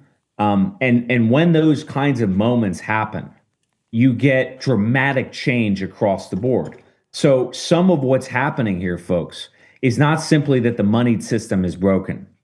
It's that our entire model of economics doesn't work anymore. 9 to 5, by the way, working your sort of 40, 45-hour work week, that's really only 100-year-old idea. Mm-hmm. Okay, and that's largely a product of industrialization 1 or industrialization 2. It's not a universal paradigm throughout human experience. In fact, there's another article I encourage all of you to read. I don't know if you can bring it up, Dave, but it's called "The Forgotten Medieval Habit of Two Sleeps." Yes, during the Middle Ages, people had a different pattern of life. Now, I say all of that. Indentured servants actually worked less than the average. Oh, yeah. Well, we had feast days. We had like Catholic holy days. You'd wind up only working like 4 days a week. Right. And that's like on the reasonable. Sorry to interrupt you, Cameron. Yeah, no. I mean, it would be constant interruptions. It's all true. But my point is that the economic models that we have that we consider orthodox, right? Whether it is your sort of classical liberal free market economy, or it's Keynesianism, right, which is what we currently live with. Those models are breaking down. Some of that is because of artificial intelligence. Some of that is because of broader change. But where I think we're currently positioned, all right, and this is very important because this is hard to digest. But I think most of you that are living, these are tough times. Paycheck to paycheck, you're working all the time. You may not know what the hell I'm talking about, but a book that I reference all the time is called Rise and Fall of American Growth by Robert Gordon. I highly recommend all of you read it. But listen to what he says here at the beginning of the book and consider where we are today, all right? He says the century of revolution in the United States after the Civil War was economic, okay? The century of revolution in the United States after the Civil War was economy. It was not political, freeing households from an unremitting daily grind of painful manual labor, household drudgery, darkness, isolation, and early death. Only 100 years later, so from 1870 to 1970, daily life changed beyond recognition. Manual outdoor jobs were replaced by work in air-conditioned environments. Housework was increasingly performed by electric appliances. Darkness was replaced by light, right? We had electricity, we had the incandescent light bulb, and isolation was replaced not just by travel, but also by color television images bringing the world into the living room. Most important, a newborn infant could expect to live not to age 45, but to age 72. The economic revolution of 1870 to 1970 was unique in human history, unrepeatable because so many of its achievements could happen only once. I think that we are in a very similar position today, folks, except that our great changes are going to be primarily political. They're going to be primarily psycho-spiritual. Our economic lives are going to change as well, but it is in the politics of things. It is in our national identity, our consciousness, right? Our religiosity. That's where these battles are going to be fought. And until we overcome most of the issues that we talk about on this platform, whether it is this racial mess that we've got across the country, saturating institutions with people that are not Americans, that are not competent and intelligent white people like us, we will not solve any of our problems. But I think that's exactly what we're going to do. Our revolution, in other words, is going to be political, and it's going to be in the trenches that we talk about all the time. That's going to make all the difference. Cameron is on fire today. He is. Speaking of trenches, oh my God. Did we talk about Daryl Cooper's new No, I haven't listened podcast? to it. I've heard about it though. Holy shit. It's given you some perspective on how good we have it. Oh my God. Well, I mean, it's like, I remember I went to the gym and I started listening to it in the sauna as I was like burning alive in there. And then I came home and, the kids are screaming and knocking over pots and pans and freaking out and all that kind of stuff. And all of a sudden I'm listening to these horror stories of the men in the trenches of World War I, like getting their foot stuck on somebody's rib cage, somebody's decaying, rotting rib cage under a foot of mud, and how the rats would come out and start eating people alive. Yeah. And it's like, holy shit. Yeah. Well, yeah. It's just an absolutely incredible perspective because, like, we aren't ready for this. No. It's going to get bad. Yeah. And I think every generation that's come before that has gone to war, that has had to deal with these kinds of things. I mean, we've been dealing with all this bullshit online. We've been dealing with like the cops get called on you or whatever. But that's not like real suffering. That's not like real war. This is why I have so little sympathy for people that are just obsessed with reputational damage. It's like your ancestors were getting their limbs blown off in trenches, and you're like, I don't want people to think that I'm racist. Like, are you people serious? No, they're not. Get over Fundamentally, it. They're not. And it's going to get, I mean, especially on this EBT thing. When does that end? Does that end on November 1st? Is that really 3 days away? I believe so. So, I mean, if that is 3 days away, we're going to be talking serious civil unrest. I mean, for sure, if you're out there and you're watching this program and you're married and you live in a high diversity area, you cannot let your wife do the shopping from November 1st on.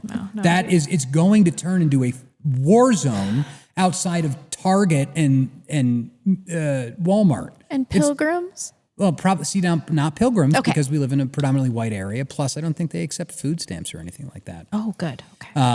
But it's going to be crazy. It's going to be crazy. And I think Cameron is also right, that we're going to be seeing a political reordering and an economic reordering.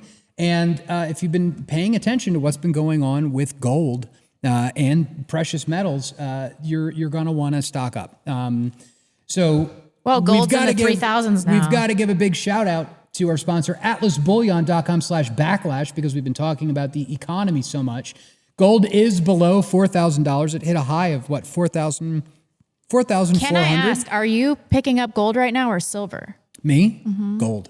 Okay. And it's because, silver is way more, it fluctuates a lot more. But there's been a lot of talk about, there's like the gold to silver ratio, right? We've talked about that on this program. Oh, she took that off the website. She did take it off the website. But it's the gold to silver ratio traditionally was like at around 40. At its elemental side, it's like you will extract 12 ounces of silver for every ounce of gold that is extracted. And what is it at? It's 90 or something. It's like 80 or 90 to 1, 90 pieces of silver to 1 ounce of gold. And so people are expecting, as we talk about on the show a lot, a reversion to the mean, which would mean the gold to silver ratio going back down to somewhere between 40 and 60 ounces to 1 ounce of gold. I am not so sure that we're going to see that because silver as an industrial commodity is so necessary for computers, solar panels, torpedoes, F-35s. So they're going to be suppressing the price of silver. Is it possible that silver goes up to $100 or $150 an ounce? Yeah, we were seeing that a couple of weeks ago in China. But when it comes to money, gold is like exclusively viewed as money, as capital, as a valuable shiny rock or whatever, in a way that silver is also a commodity. So it's both a precious metal and a commodity. Cameron, what do you think? I'm buying gold because it's about the money. It's fix the money stupid. And Cameron, tell us how much gold you have and where you hide it. Where do you hide your gold, Cameron? Is it in a little pot under a rainbow? Is it? How did you know, Dave? You get me, man. You get me. Look, let's set aside for a moment the gold silver thing. I think you should own both, and we've talked about that. But what does gold rising represent? A lot of you are very black-pilled. You despair, and I understand why. I really do. You go to your local CBS, or your Target store, and you walk in. At least this has been my experience. And everybody's Indian or they're a foreigner of some kind, right? And you just think, my God, what the hell is going on? Where are we? How is this going to get fixed? What am I going to do? And many of you have said, okay, well, I'm going to move to Montana, or I'm going to move to Wyoming, which is what Dave and Rebecca have. But wherever you are, as we addressed at the outset of the show, this battle exists, right? It's going to find you. And at the same time, even though all of this mess of things is sort of giving, right? Things are breaking. There's this thing called gold, which is rising. And what is gold? Gold represents the truth.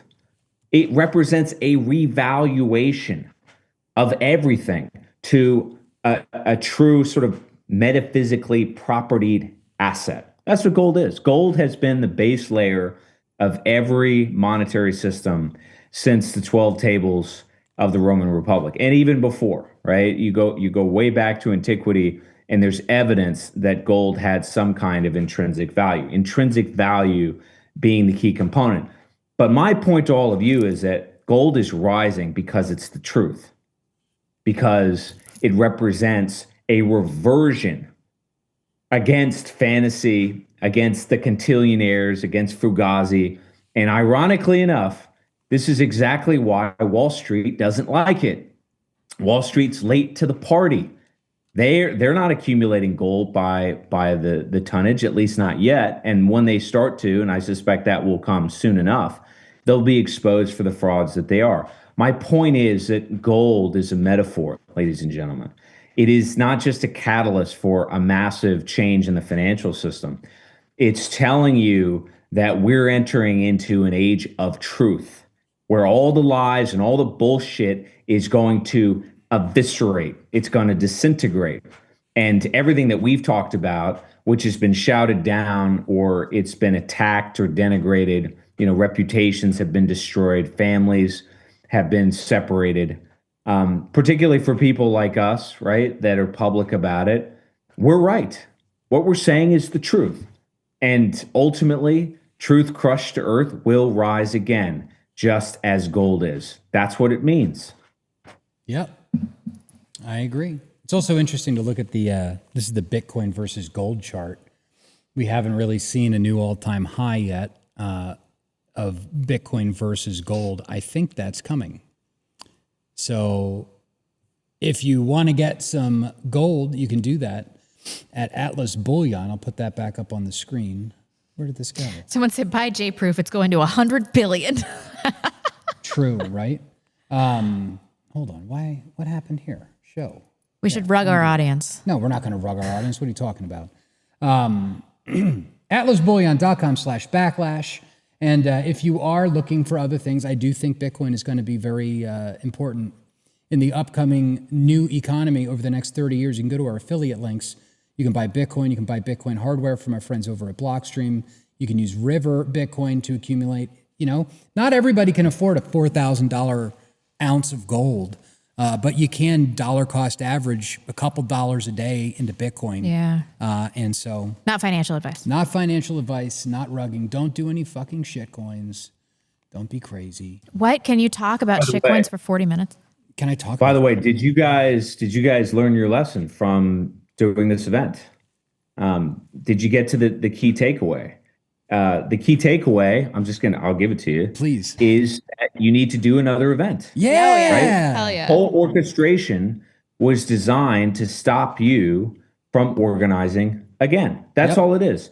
And the more that you do it, the easier it will become, right? Yep. So again, this is a lesson to all of you out there, right? It's repetition, folks. It's a process. It's not a result. So yeah, be public. Be unapologetic about your views and continue to, carry that cross. Continue to have those live events. Continue to go on Twitter. Continue to fight with people that give you shit about your views. You will wear them down. And as I said, the truth, it has that momentum to it at these critical moments in history, and we're at one. Oh, yeah. My wife and I have constantly back and forth to each other, because one of us will get worn out, and the other one will remind, this is an endurance sport. This is about enduring to the bitter end. It's about final perseverance. It's about, picking up your cross every day. And it's the victory goes to the people that show up. So you've got to show up. You've got to get active. You've got to endure through the lies, the slander, the bullshit attacks, the cops getting called on you, whatever. And we are going to be doing some more meetups. We're probably going to have the most epic Christmas party of all time. So, did you guys read my Rebecca's rants and then decide to summarize it succinctly? No. Right before I did my rant. Is that what's happening right now? Not at all. I'm getting real conspiratorial. Is this Dolly Parton's manifesto? Come on. Marie Antoinette. Marie Antoinette. Misunderstood Marie. We got to get a lower third for this segment. We do. Misunderstood, like MISS. Aha. I want to hear the rant. Let's hear it. Yeah, hold on. Hold on a second. I have to do a thing. I'm ready. We are resetting. Okay. I would like to discuss the importance of meeting up in real life. Thank you, Dave. So the Soviet government famously suppressed dissident assemblies that criticized communism or that discussed or revealed human rights abuses even privately. Police dispersed meetings. They arrested citizens for anti-Soviet agitation. They forced dissidents into exile. And I've got to say, this is kind of base, but they mandated commitment to psychiatric facilities by diagnosing dissent as mental illness like, quote, sluggish schizophrenia. Have you ever heard this before? What? Yeah. No. Forcing people into basically 5150ing them. Based. Groups were targeted with mass arrests. The rationale of the state was to maintain ideological control, to crush opposition that was seen as threatening to the regime, and to prevent the spread of awareness of their myriad abuses. we are experiencing the same thing under the guise that the government and its henchmen are breaking up anti-democracy militias. This is, of course, untrue, irrespective of our God-given right to form militias. We are not going to be allowed to congregate freely, whether or not we have innocuous intent, as we did the other day. Nonetheless, online networking is simply an insufficient replacement for in-person events. It is. We must continue to have them no matter the cost. Real-life meetings allow us to cultivate authentic relationships that go beyond the superficiality of online exchanges. And digital platforms facilitate initial networking, but they lack the nonverbal cues, the shared experiences, and this mystical gut instinct that we all have about other people. And that helps to aid in solidifying group cohesion. So studies show that humans develop this intuition in detecting trustworthiness basically from birth. We use a combination of facial cues, of hand gestures, voice tone, a number of things that are totally undiscovered scientifically to decide whether or not a person can be trusted. Of course, this has a biological origin, because if you can trust somebody, they can be part of your tribe. Maybe you won't starve to death. Maybe they can help you. Most of these things, I assume, cannot be detected through online interactions, even in video. Being in the same room, it helps us to root out feds, degenerates, or simply people that feel off. I can't tell you how many times I've met somebody and I've been like, I don't know why I think this, but you're a fucking weirdo. And I never want to see you again. Remember, you said that live to PNW Gorilla's friend. No, I said he had psychopathic energy. That guy had psycho energy. I don't know what to say, but he's a nice guy though. I'm sorry about that. Moreover, face-to-face meetings may help to bridge divides that are more likely to boil over in an online setting. Think about all the things that you've said to somebody online that you would never say to somebody's face. That's like 80% of the stuff that I say, even to those with whom we mostly agree. And infighting can destroy movements, and physical proximity encourages unity, measured conversations, empathy for differing perspectives. And perhaps most importantly, in-person meetings allow for discussions that evade digital trails, if you're careful, especially when conducted truly discreetly, not like we did the other day. And modern technology makes online monitoring virtually ubiquitous. So in person, we can hold conversations that cannot be easily intercepted or recorded. Offline action is where momentum truly builds. As these digital traces, they almost always alert authorities. So recent movements in Hong Kong, although I think that ultimately they were infiltrated, they're a pretty good example of physical secrecy protecting dissident operations from infiltration. They had a really good run. Online activism is also referred to as slacktivism because it's low effort. You share posts, there's no deeper involvement, you're not invested. But our online actions gain substance, and they're validated by an in-person follow-through. So studies show that youth who engage politically online are more likely to translate that into offline actions. And offline events not only fuel the virality of online campaigns, but they also extend conversations and broaden networks. And so they're doing this in schools, they're doing this at work, and it creates this harmonious relationship whereby online interactions and in-person interactions begin to reinforce each other, and then it kind of snowballs. So we cannot get discouraged. This is an essential part of the movement, maybe the most important part. We must find ways to continue meeting in real life, even if the cops keep breaking them up. Thank you. I'm gonna Dolly like the Parton short was where I'm never dressed like more this. eloquent. Thank you. No, it's true. It's true. The IRL meetup thing, it's so important for like camaraderie, for not feeling alone. I mean, when it's just you and the algorithm, God knows. Oh, it's so lonely. It's lonely. And then, who's to say that? I remember something that really radicalized me early on. And I won't be able to find an article on it, but I remember it was 2015, and an article had come out about how Facebook was experimenting with different segments of its user base by showing them more negative news stories, and then using like Apple Watches and all of the tech that you have around you to monitor your heart rate, to see if all of the negative stories made you more agitated or not, in an effort to be able to socially engineer people's behavior. And so anytime I'm online anymore and I'm looking at the algorithm, I'm looking at these For You posts or whatever, I'm always thinking in the back of my head, is the algorithm manipulated? Are they trying to get me to change my behavior or to change my thought? And most people don't have that internal reflection upon seeing these things. They just view it as the world. Right. And it's so important to be able to break out of that sphere and into real life, where then you can meet other people. You'll find yourself hearing about news stories, things that are going on that if you were just on X or just on Facebook, you would have no clue what's really going on in your community.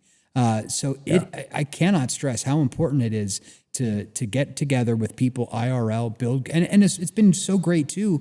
Over the past few weeks, we've had iHypocrite out here. We had PNW Gorilla out here, and a lot of other people. And amazing to meet people in real life. Yeah, and you can really measure people in a totally different way IRL than you can online. And so, for us to win, we need to manifest into the physical world, and then not only that, but then to exert our political will in the real world. So that gap has to be bridged, and we are going to be doing more meetups, and it's going to be fun, and I can't wait. And the best part, and I've got to say again, thank you to everybody that came out on Monday evening. Everybody was such a good sport about it, and we've been able to get in touch with everybody that came after the fact. So. Whatever they were intending to do with having the police show up was such an epic fail, because one of the things that unites people together is this common enemy thing. And what do you think is going to happen when a group of people who got together to have dinner and speak freely, exercise your First Amendment, and then you call the cops on them? You just radicalized 30 people. I know. Well done. Well done. Thank you. Look, I would just add, I love sports. I love athletics. I played a lot of sports in high school. Do you like Notre Dame? Yeah, I played basketball. I ran track. I played soccer. I played tennis.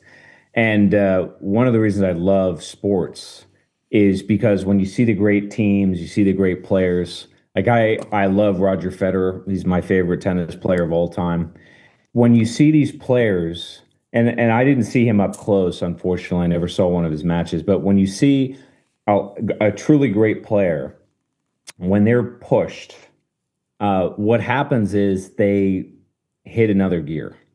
And there's sort of a feeling, there's an anticipation that you experience when you watch it, because you've seen them do it before, but it only happens unpredictably, right? Every so often, but they hit that other gear.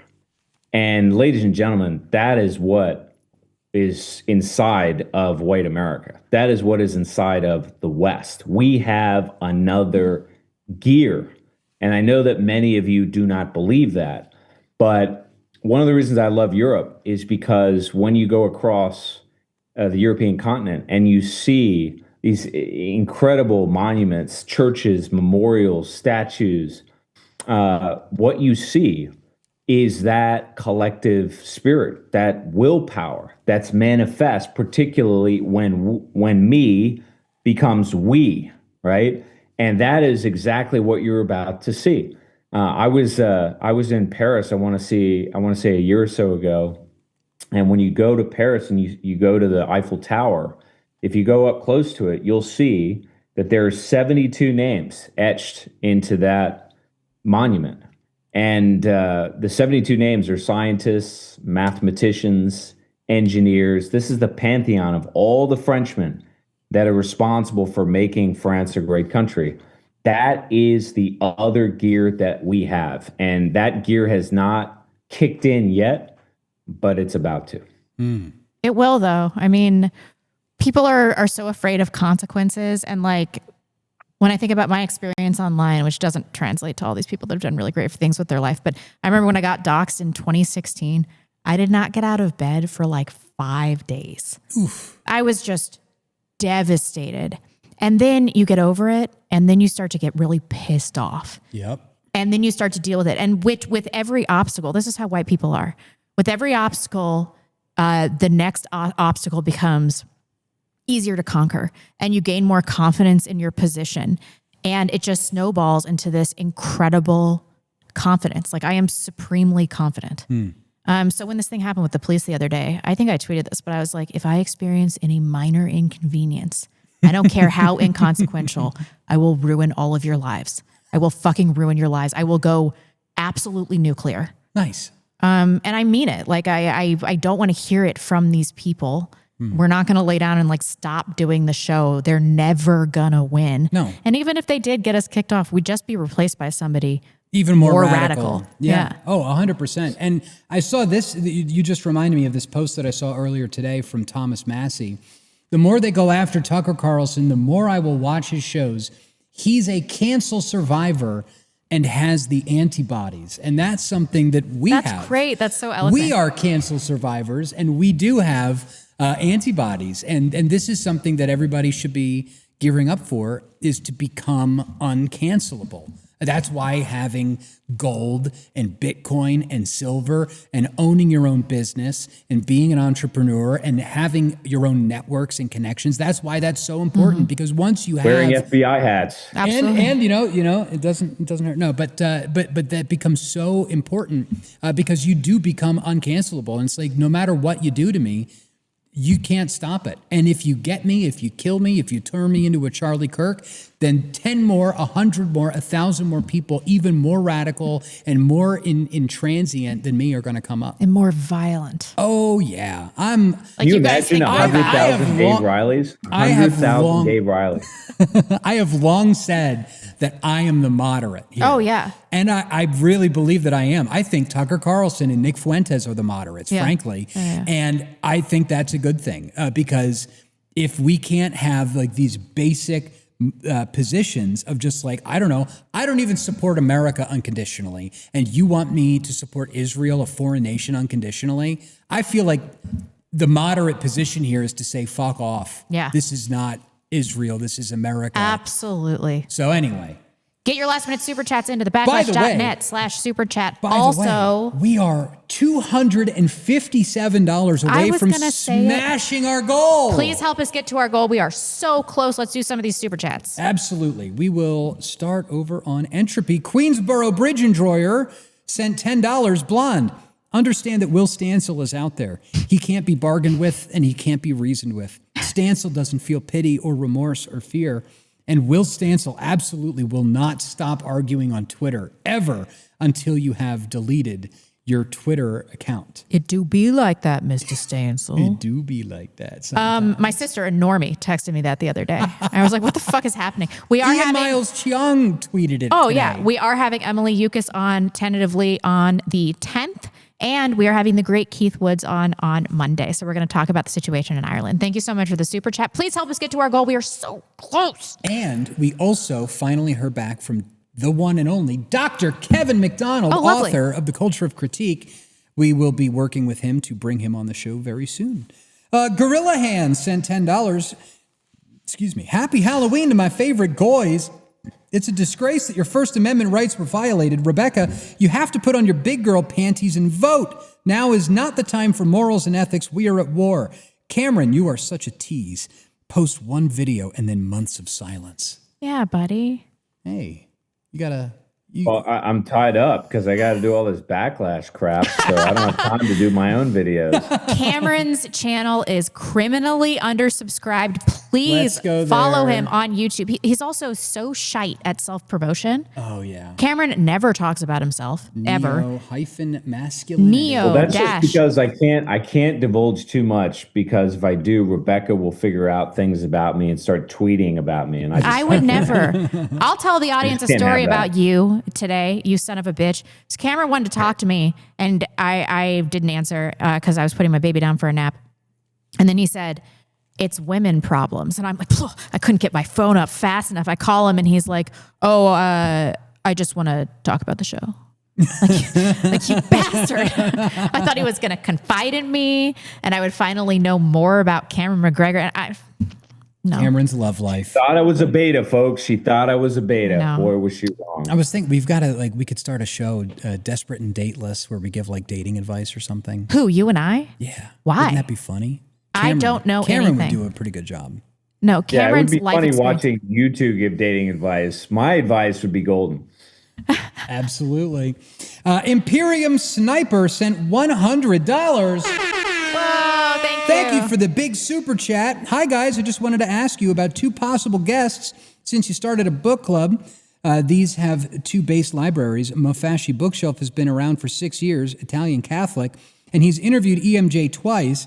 You can find him on BitChute and Odyssey because YouTube banned him. Oh. And Interesting Books Reviewed on YouTube because he's a retired retired Texas Police Department chief. No Look way. him up and hook it up. Interesting Books Reviewed. No, it's Mofashi Bookshelf is the one channel, Mofashi Bookshelf, and the other one is Interesting Books Reviewed on YouTube. Imperium Sniper, thank you for the That's so cool. I'm going to sub to suggestion. him right now. Wonderful. We will. Oh, he's got a great beard. We will figure it out. Oh yeah, that's the cop, right? There's so many ex-cops that watch this show too. This wig By the is way, so heavy. as soon as all this nonsense happened over at the pavilion, I started getting text messages from all my cop friends, and they're like, "You got to records request this, get that. If they did X, Y, or Z, it's illegal." Blah blah blah. And I'm just like, "Bro, thank you so much. You guys are awesome. Love you. Thank you for having her back." Oscar the Grouch sent $15. At this point, it's not even Zog anymore. It's blatantly obvious that it's just Jews controlling our domestic, foreign, and monetary policy. Yeah, they've kind of gone mask off, haven't they? Hey, look, we're about to hit it. We're about to hit it. What are we at? Is that 9? We need another $57 through either Power Chat, Rumble, or the Backlash YouTube channel. They don't count when they go to Blonde's channel. Anyway, Gorilla Hand sent another $10. Boomers are a lost cause to our movement. Most of them are still living in the 80s and 90s. When they finally lose control over society, it'll be a different world, especially demographically different than now. It will be difficult at first, but will be better for us in the long run. Hard times make strong men. I agree with that. I don't think the boomers are relevant. I mean, look at the Trump administration. My God, man, talk about intellectually bankrupt. They have no answers for anything. Yeah. They don't know what to do about China. They have no clue economically. They're continuing all the wars overseas. I mean, my God, it's just, it is an egregious clown show. That's all it is. And that represents that entire generation. These people have absolutely no idea what's going. To that point, there was an interview I saw with Christopher Hitchens before he passed, and he was talking about the great ideas of the 20th century. And I think there were 3. It was basically not great ideas, but the great problems. And he said that there were 3, that it was imperialism, fascism, and Stalinism. Okay. And remember, Hitchens was a communist. He was a Trotskyite. But that world, which is the world that the boomers come from, that's gone, man. Mm-hmm. We don't live in that paradigm at all. Everything has changed. Nice. Thank you so much, We got Reinhardt. a $57 super chat. The fire rises. We love you, Reinhardt. We hit the goal. High we love five. you guys. All right, we did That's it. like one of 3 times that we've been able to do that. 2 times. No, this is the 3rd. Oh, because the Jake The first Shields. one was Jake Shields. The All right. second one was your birthday, and this was today. So This is so cool. Thank you guys thank so you guys much. so much. Rivers of Blood sent $14. Hearing the story of USAA was not surprising. I still have been stacking metals and Bitcoin, but is there a bank out there that isn't Jewed or G'd up? I won't go to bigger banks, but maybe a decent credit union. Thanks, and hope to see you one day at a meetup. So this has actually been something I've been working on behind the scenes, working on making a credit union. There's a lot of people interested in that. But right now, if you are looking for recommendations for a bank, check out Portage Bank. Let me see if I can pull it up. They are an online-only bank. Portage Bank. Let me pull it up. They're an online bank. They are not loading on my fucking screen. Here you go. Portage. They are owned by Christians. Good group of people. Highly recommend. But you can also find, credit unions in your local area.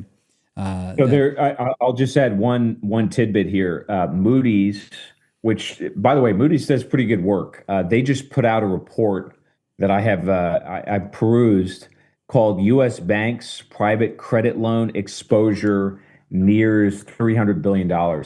In that report, there is some information regarding banks that have a lot of exposure to private equity. Those are banks you should not use. There's also a lot of information out there about banks that are exposed to derivatives. There's a list. I can probably give it to Dave and he can tweet it out. If I tweet it, 5 people will read it and, it'll disappear. But if Dave tweets it, he'll get some traction. Yes. Stay away from the banks that are exposed to derivatives, private equity, and that's a lot of them. But that's where you begin. Start crossing banks off the list, and then that'll lead you to banks that you should use. The other thing I'll say, this is not financial advice, but this is what I have done, is diversify. So you can use a credit union, you can use a small or local bank, and you can use a big boy if you have to, a bigger bank like JP Morgan Chase, for example, and keep a minimum balance there and only use it when you have to. That way you have some degree of redundancy. And obviously, you should have some exposure to cryptocurrency, specifically Bitcoin, as we've discussed on the show many, many times. And yes, you should have on your person some exposure to precious metals, specifically gold and silver. And I would not mess about because it's getting harder and harder to get supply. Yep. And I don't mess about. You heard it here. You may not be able to get physical gold and silver anymore. That could happen. So. That could happen. And by the way, we had a very talented artist that we met with on Monday that came to our meetup. And I got this bad boy. Look at this. Can I? Oh, yeah. It is Satoshi Nakamoto slaying the Federal Reserve, which is depicted as an octopus. Go. So Dave is into tentacle porn. That's why. No, what are you talking about? No, but I don't know. I may keep this. Maybe we will do some sort of Backlash giveaway. That is so rad. Maybe we'll do a raffle or something. I love octopuses. Got to support your local artists, friends. They're amazing. Okay, moving over to. We'll come back to entropy at the end. James Johnson gave $100. Thank you for the big super chat. He says, I see Coeur d'Alene Police Department is still just a bunch of pro-commie goons. You guys got to fix that place ASAP. Sue the city on civil rights and religious grounds and post a GSG, a give, send, go, to raise money for it. A lot of people have said that to me. I'm just too tired. You can send us checks in the mail at our P.O. box. Was it 853? Hold on. I got to check again. What was the P.O. box? P.O. Box 853, Post Falls, Idaho, 83877. You can send us a check there. Hey, if we had the disposable income to hire a lawyer and start suing, we'd absolutely be there. So, and yeah, Coeur d'Alene needs a change. That's why you need to vote for the good person and not for Dan Gookin, the pro-gay P-flag freak. What a silly name. I just, I had a question ready to go for him. Is that what he looks like? That's what he looks like. Now he has an angry lesbian haircut. I don't know if you've seen his hair recently. He looks like a thumb. But I was going to ask him if it was both of his kids that were gay or just the one, and whether or not he touched his kids. That was my question for him. But shit disturber over here. I guess it's a good thing they didn't show up, because he probably wouldn't have liked that. He has 2 gay kids? I don't know if it's 2 or just the one, which is why I was asking the question. 50-50, they got molested. Well, he was involved with the local theater. What was your question, Dave? How many gay kids do you have? No, I was going to say, are both of your kids F words or just the one? Oh my God. Okay. That was the pre-planned question I had in my head, but. You're going to be diplomatic about it. Yeah, it's been, the guy called me a white supremacist at the 4th of July parade in 2023, and he gave me the Roman salute from his car. So it's like, fuck this guy. Oh yeah. He's a total loser. Anyway, the Shadow Band sent $10. Every episode is just Cameron looking like an exasperated father dealing with their squabbling siblings. Today, he's taking the kids trick-or-treating. I know. Last week when we were signing off, I was like, Dave, are you ever afraid that you're going to accidentally call Cameron Dad? Sorry, Dad. Like, you ever call your teacher Mom? I did that. Yeah. I have. Yeah, I'm constantly worried I'm going to do it with Cameron. I've been calling. Who is like 3 years older than I am. It's been weird because we're now at the point where I'm calling my wife Mom. Oh, because yeah. of, the kids. Yeah. It's just weird. Things get weird Anyway. when that happens. Yep. Tomahawk sent $10. Love your show, but I never get to catch the live stream. Stay away from food trucks. Yeah. Stay away from the prairie food trucks. Please do. This is none what of we them get are for good. dipping And our toes into also, Mexican food. Boycott jitters. Oh, yeah. Boycott jitters. Go also. to the Human Bean or Dutch Brothers, much better than Jitters, which is owned by the local Zionists. So don't go there. Entwash Enjoyer sent $10. God bless the Backlash. Here's my meager support. But when your city is full of magic Americans and double last names, all your money goes to private school. True. Isn't it funny how the hyphenated last names is such a tell? Yeah. Tamara Signs Kermelis, Megan Dardis Coons. Do you know what my husband told me? He said that if I had wanted to do that or if I had not taken his last name, he would have just called off the wedding. Hell yeah. Yeah. Good for him. Good for him. Smart. We need more men like that. Tomahawk sent another $10. Never get to catch the 8. Stay away from food trucks. Okay. Thank you for that Thank again. Mojack sent $20. I was such a happy child until I learned about the Jews. Can you pull up this tweet? Have you guys seen this? It blew up. It wasn't huge. I didn't get like 1 million or anything like that. Where is People were so fucking mad about this. Where is it? It was down. Oh, there here it is. Here. Oh, 5 point. Yeah, look at that. There That's very is good engagement. Baby blonde. Baby blonde. I with was her so little happy. ringlets. Look how happy I am. I'm just radiating pure joy because I don't have any experience about the Jews. Unfortunately, my daughter does know a little bit about the Jews. Well, she also has a distrust for the government, right? She does. You sent me this video, this cute video of your, how old is she, 5? She's 5. Your 5-year-old and your 2-year-old? Yeah. And your 5-year-old was asking your 2-year-old, do you trust the government? And the 2-year-old says, no. No. No, I don't. You're teaching them right. Yeah. So thank you, Mojack. Anadrim sent $100. Thank you for the big super chat. There was nothing there. That's it. He just sent $100. You can just do things. The Winged Hussar sent $10. Those who pretended to be your friends and then talked behind your back elsewhere are not doing Christianity. Most people need to repent. Yeah, Lucky. And Aaron. Yeah. And Nina Beasley. I don't know who that is, but Nina was very close. We were very close. She needs to give me my copy of the Jewish Revolutionary Spirit back. I hope she learned something from it. She used to call me up. This was the former volunteer coordinator for the Republican Party. She used to call me up and bitch about the Jews for hours on end. I had to hang up on her. Do you know how many white Christians they killed in Russia? I know. I'm like, yes, Nina, I'm very aware. Please hide your power. Cool it. I will say that you don't need to bring that up at the Central Committee people meeting. that are newly red-pilled on the Jews are the most fucking annoying people on the planet. I understand because I was once there. Yeah. But all of us, this happened to all of us. The red pill rage. It's the red pill rage. It just catapults you into you're just fervently researching the Jews constantly. And then you're calling people, they're like, they're responsible for porn. Your friend that's a few years ahead is like, I'm making dinner. I can't. By the way, we'll know that the situation in this country has changed when the CEO of OnlyFans gets thrown in jail. Oh, yeah. Nick said that on Tucker. Did you see, I saw a video from one of those Asian guys, James Lee, maybe? He hangs out with Ian Carroll, and he showed the difference in how profitable OnlyFans is compared to NVIDIA. And it's number one, the most profitable corporation in America. Well, and that's sad. The Jewish fantasy is pimping out young goy. Young Christian girls. That's right. That's right. We got $10 from Michael Gerard 2 on YouTube. Cameron should check out a channel called China Observer. China is collapsing, or I think China is collapsing far faster than they are telling the world. The economy and job market are in the gutter. I don't think so. Cameron? Nope. No. I mean, I don't want to dwell on this. I'll make a video. That's what I'll do. I'll make a video addressing it. But the short of it is as follows.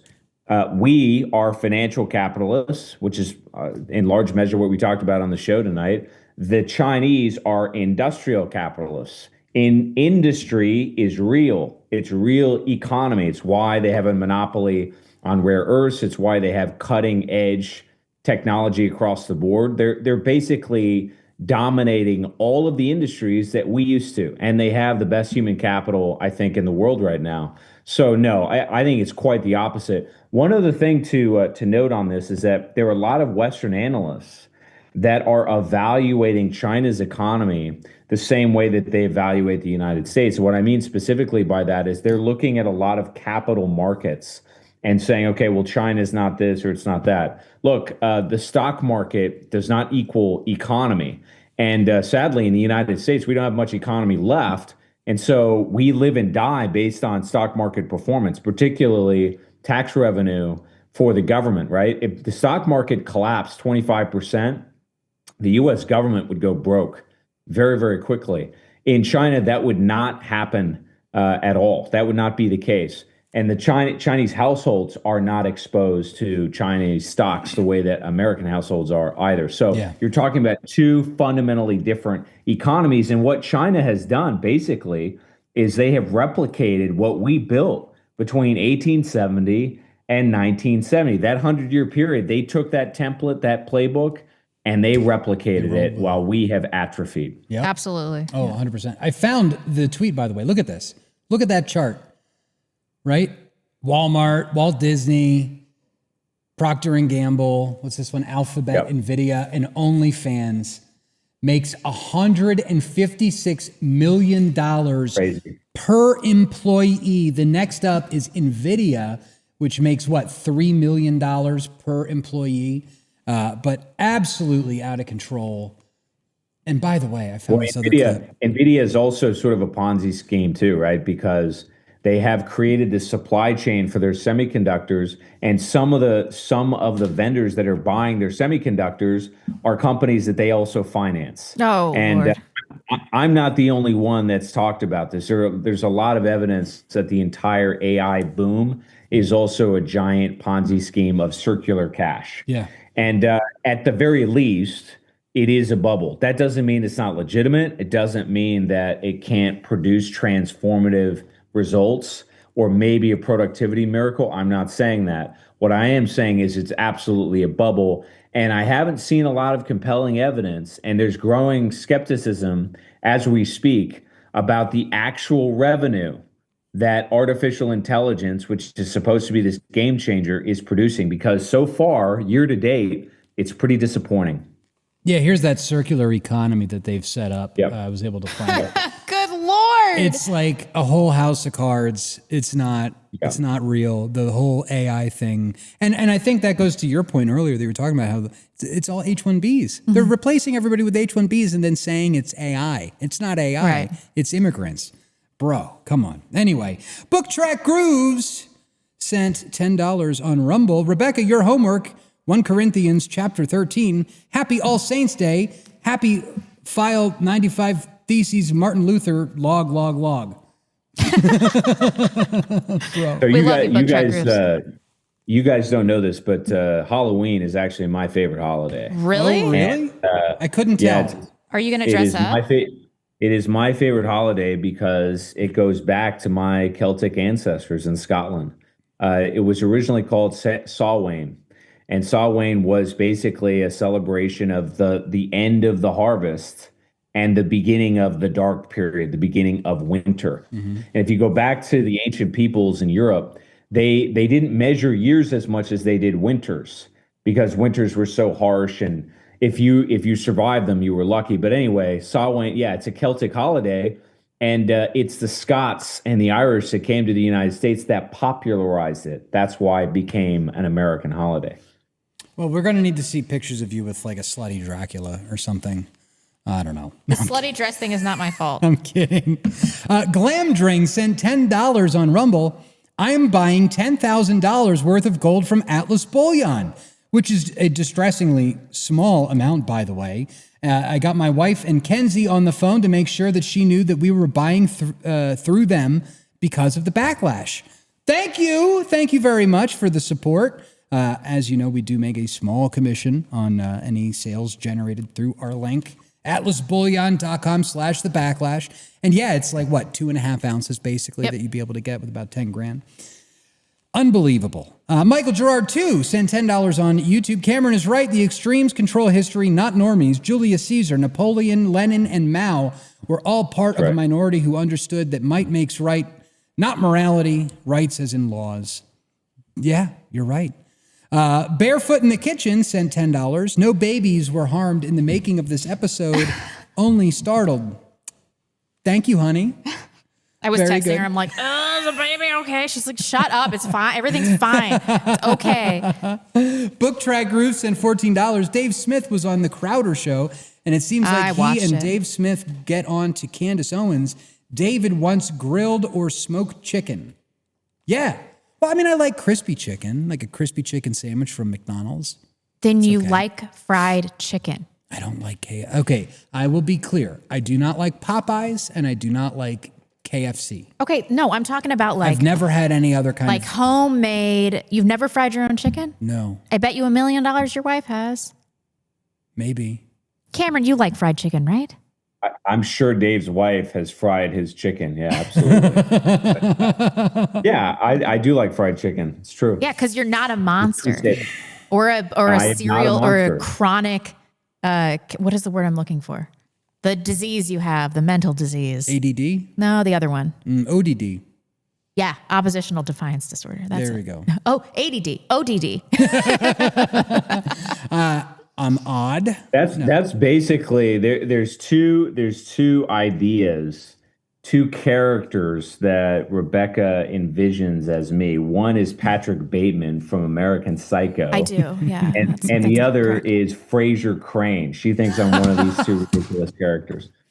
Bro, I used to watch Frasier when I was young. That show was fantastic. It was Intravenously horrible. feeding caviar into my blood vessels as I listen to Beethoven's Ninth and get into my cryo chamber before bed. Do you not do that? That's more like Niles Crane. There you go. You know. See, you should keep the mystique alive, because part of the reason we're so on track with the show and so motivated and so prepared is that Cameron manages us, and he wouldn't be as effective if we weren't so scared of him. True. It's like the boss coming in to lay down the law. Yeah. It's very good. Yo, Jimbo. Alyssa's not afraid of me. She's not afraid of me. No, she's not. Yo, Jimbo Rockford sent $20. I think left-wing communist Jews and right-wing Zionist Jews are fighting for world dominance, and they are using Goyim as weapons against each other. Am I retarded? And if so, how and how much? No, that's absolutely correct. You're on the money, buddy. Yep, that's what's happening. Welcome to the conversation. Yep. This has been America for 50, 60, 70 years now. Jeez. IRL Con sent $10. Never charged or arrested for 9/11 or Charlottesville. Claims Stalin, the leader of Bolshevik Jews responsible for genocide of nearly 70 million Christians and Holocaust propaganda, a personal hero. I believe this was a subtweet for Nick Fuentes. He did say that Stalin was a personal hero, and then they never got but into Stalin kicked the Jews out of Russia. He wasn't the leader of the Bolshevik Revolution. That was Lenin and Trotsky. Stalin was Orthodox Christian. He was also a Georgian. He was not Jewish. Yeah, there's a lot to that. There's a lot to unpack there. We should do a show on World War II. I can send you some stuff, Dave. That might make for an interesting meta. Okay. We should get Daryl Cooper to come down and help us, because totally. he is not a bad idea. He is a luminary in this matter. And also the Charlottesville thing. I was never charged or arrested during Charlottesville. I know a lot of people that were there. That whole thing was a fraud. And by the way, James Fields should be freed from jail. He should get a presidential pardon. Where's his pardon? Yeah, I mean, getting arrested for 500 years, locked away in jail for after his car was violently attacked by Antifa terrorists, and you don't know what the accelerator or what the brake is, and then some fat lady had a heart attack. She did. I'm sorry. Anyway, James Cassatelli sent $10 on YouTube. The police are the standing army the forefathers warned us about, and the reason they created the Second Amendment. Hear, hear. Fuck the police. Defund the police. Not a fan. Isn't it funny how I like the sheriffs. We're right back where we were when we were libertarian, when I was like smoking weed all the time. Like, fuck the police. And now I'm just right, not with the weed thing, but I'm right back there. Like, these people can't be trusted. I couldn't imagine you on weed. You'd be so paranoid. Unbelievable. Not when you do it every day for like a decade. Ugh, don't do that. No, IRL don't Con do it. sent $10. Asterisk dehumanizes naive followers repeatedly by calling them retarded losers that should kill themselves, similar to ChatGPT. Oy vey with this gay Fed and his supporters. Okay. Who? He's talking about Nick Fuentes. Oh. All right. Danny Montana sent $10. Hi, Blonde. Been watching since Beauty and the Beta days. And this show is by far the best far-right Christian stream on the internet. A few episodes back, you guys talked about not purity spying about race in the white nationalist movement, part 1. Did we? Yeah, I guess. It's because of my Asian exception. Maybe. We need to work together. IRL Con. Danny Montana, I remember you, $10. and thank you for following Thank you me. for the big super chat, Danny. IRL Con sent another subtweet. Fuentes dated Catboy, bumped into Glenn Greenwald at gay DC nightclub. Former bestie with Jew degenerate Destiny. Former bestie with Jew Zionist Laura Loomer. Former associate with Milo. Okay, well then you can turn off this show too, because I was friends with Laura Loomer and Milo for years too. Don't turn off this show. Don't turn off the show. I mean, whatever. Laura and I have unfollowed each other mutually, as have me and Milo. That woman's insane. She's crazy, dude. She does, every day that goes by, she looks more and more like the Saw. thing. Yeah, it's real. I don't know. Reinhardt sent $25. The Fuentes Tucker interview was bland as shit, exactly as I was referencing in my last power chat. He's trying so hard to moderate and appeal to a broader audience that I worry that the actual substance will get left out entirely. Reinhardt sent a few super chats, so we're going to read them. Number 2, he sent $25. Thank you. That's 50. Nick has downplayed the importance of white racial consciousness and white preservation so much lately that it's barely mentioned at all. I understand that this is simply a strategic move by Nick, but if he leaves out the substance, then what's the point?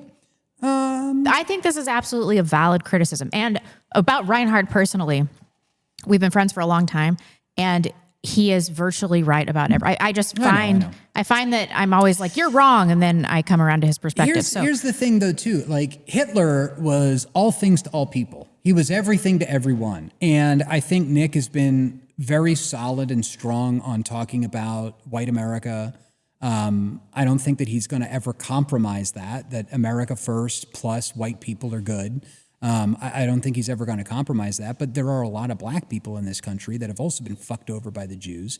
And I think that there's something to be said to strategically get them, on our side, or at least fighting against the same people, which is what was happening with. I'm with Rebecca on this one. I don't think so. I think the issue here is, and this is not unique to Fuentes, but I think that most social media people, and I am not in this group. I don't really like social media. Rebecca and Dave know that. They want to play on the big stage, right? They want a bigger audience, and there's nothing wrong with that. That's fine. But that has nothing to do with what we're talking about, which is a movement to save this country, which is a mess.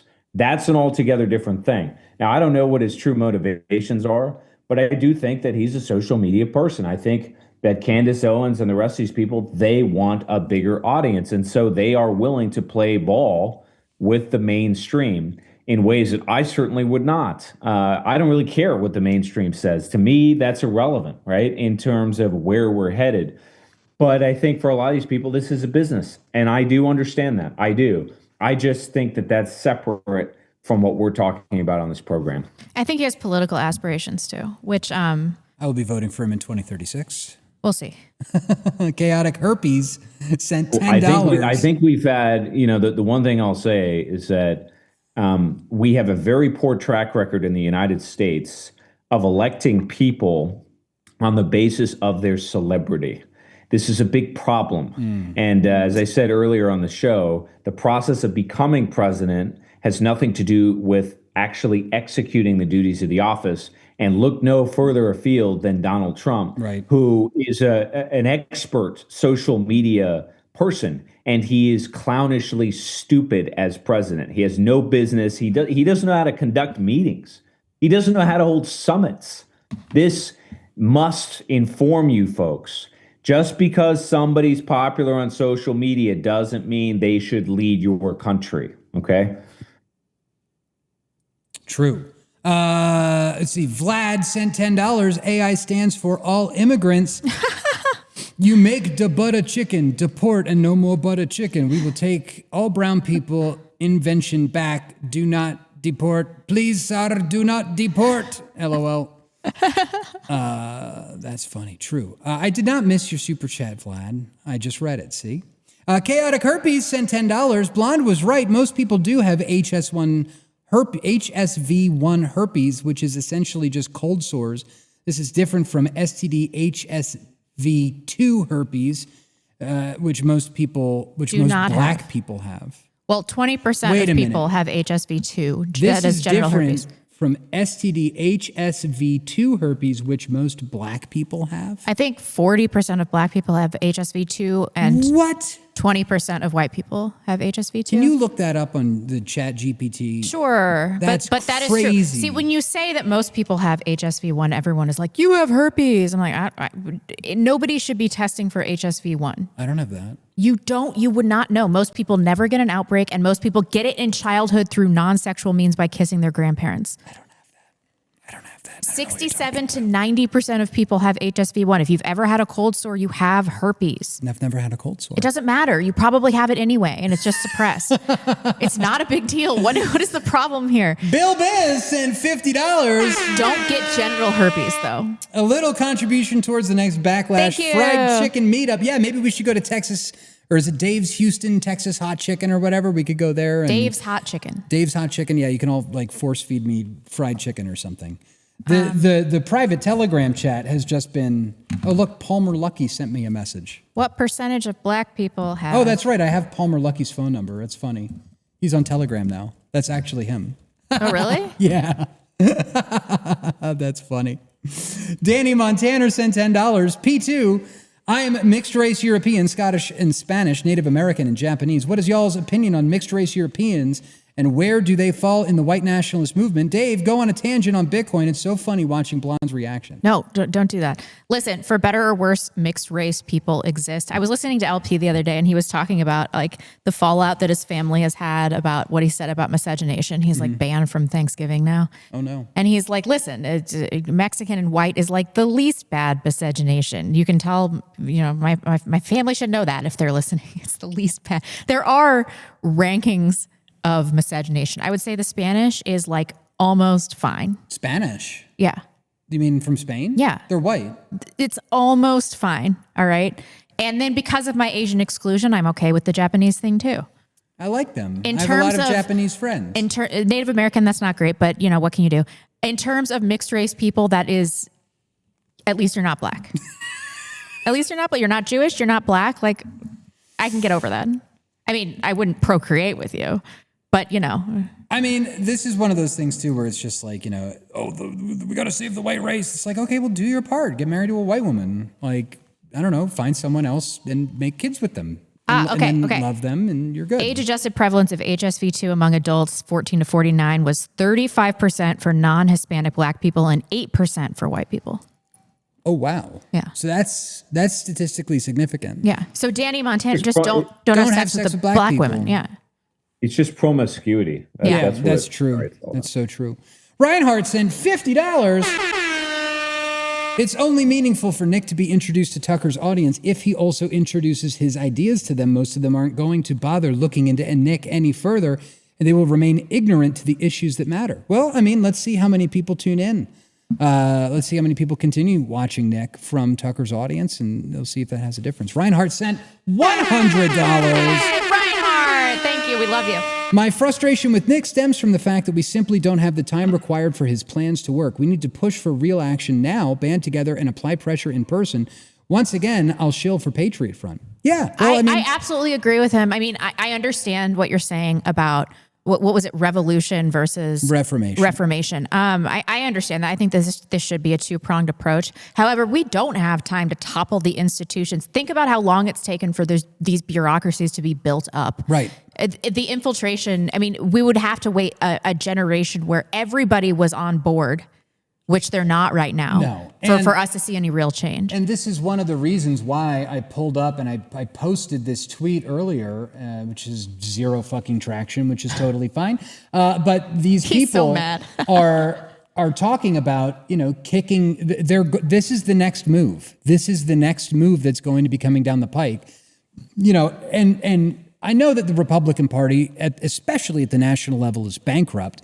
but it is a lever of power. It's basically, there is no, at this point, although people want one, there is no viable third-party option. And in Idaho, we are essentially a one-party state. 70% of Idahoans are Republicans. So fighting over the levers of power, over who gets to control the Republican Party, is important.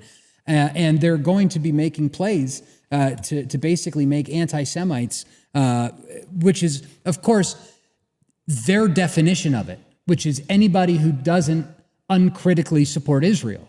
Anybody who has an exception or will draw the line in the sand at, they killed 2,000% more civilians than any other NATO war, right? Like, if you have any exception to the unconditional support of Israel, you're an anti-Semite, you're gone. And that's why this upcoming election in May is going to be really big, and I'll have more to say on that later. We're closing in on these super chats. Anonymous sent $10. Thank you. I got to do mine on my channel too. Marie Antoinette Respecter sent $14. 14 because Rebecca's outfit makes me want to save the white rice. Aw, thank you. Aw, thank you for the super chat. Mojack sent $10. I'm making fried chicken with grape Fanta for the chimpocalypse. But I don't live by bonnet sheboons. What's a bonnet sheboon? I don't live by bonnet sheboons. It's black women wearing a bonnet? Oh. He doesn't physically live near them. Oh, you don't live near them. Well, that's good. Okay.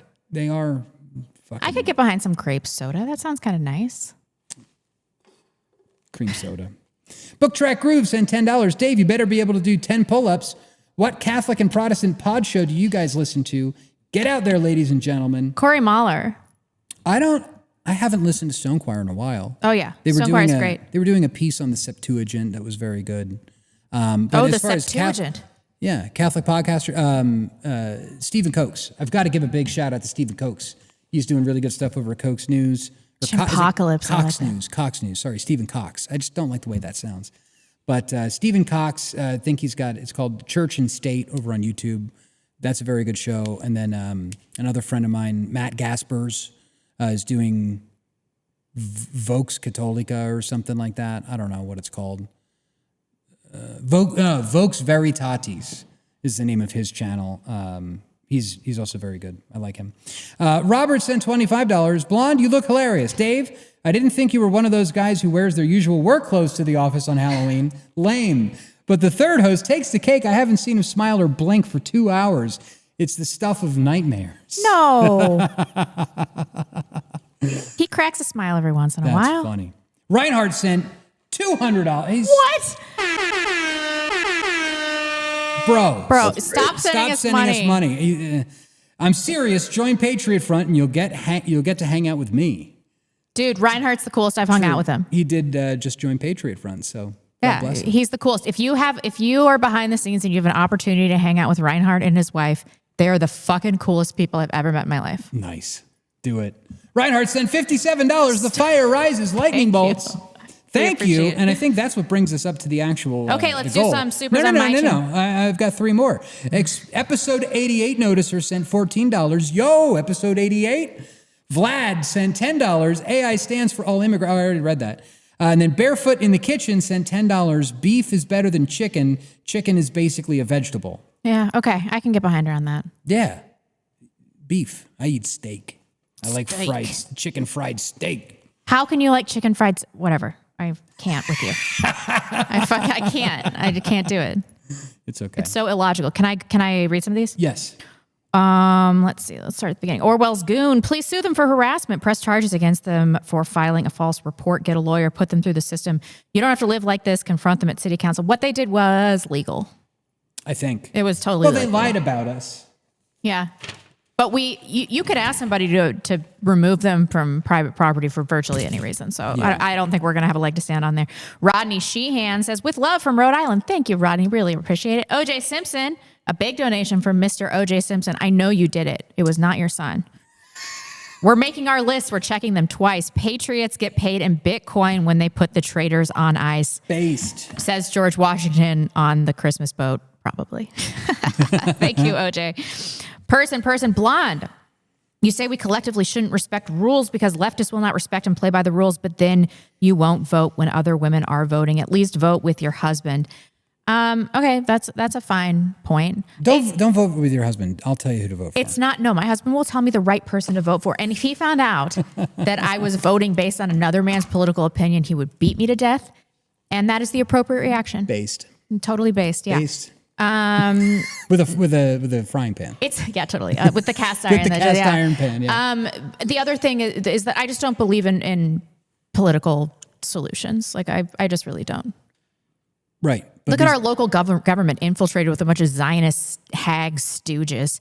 Yeah, but it's a mixed. It's much more of a mixed bag than that. I mean, I think you might be getting it wrong. I could walk you through it privately. I've got a whiteboard. I know who all the people are. Don't make me listen to you more. Not, what I'm saying is it's not a lost cause. I'll do a special video on it on my own. I will watch it. Ray Finkel says, "Let the snapping begin." I like that. Chimpocalypse.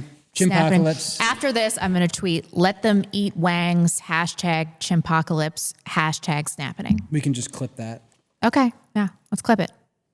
Thank you. Snapocalypse is good. EBT-pocalypse. EBT-pocalypse, I like that one. Jay Fox just does a little Seagull. Thank you, buddy. Recovering man. No real Italian would stand for chicken and pasta. Dave is not a real Italian.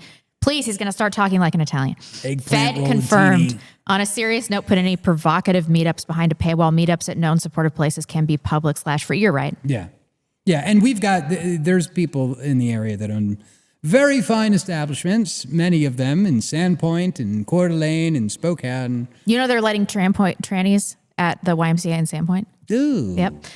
Dovetail says, "Thanks for keeping up the fight." Thank you. We wouldn't be able to do it without viewer support. I'm going to reload this. Let's do our quick 2 ads and get out of here. But we're not done yet because we got $150 from Penelope Maynard on Entropy. Greetings. Is it really Penelope Maynard? I don't know. I think it might be. Thank you for the big super chat, Penelope. We do appreciate it.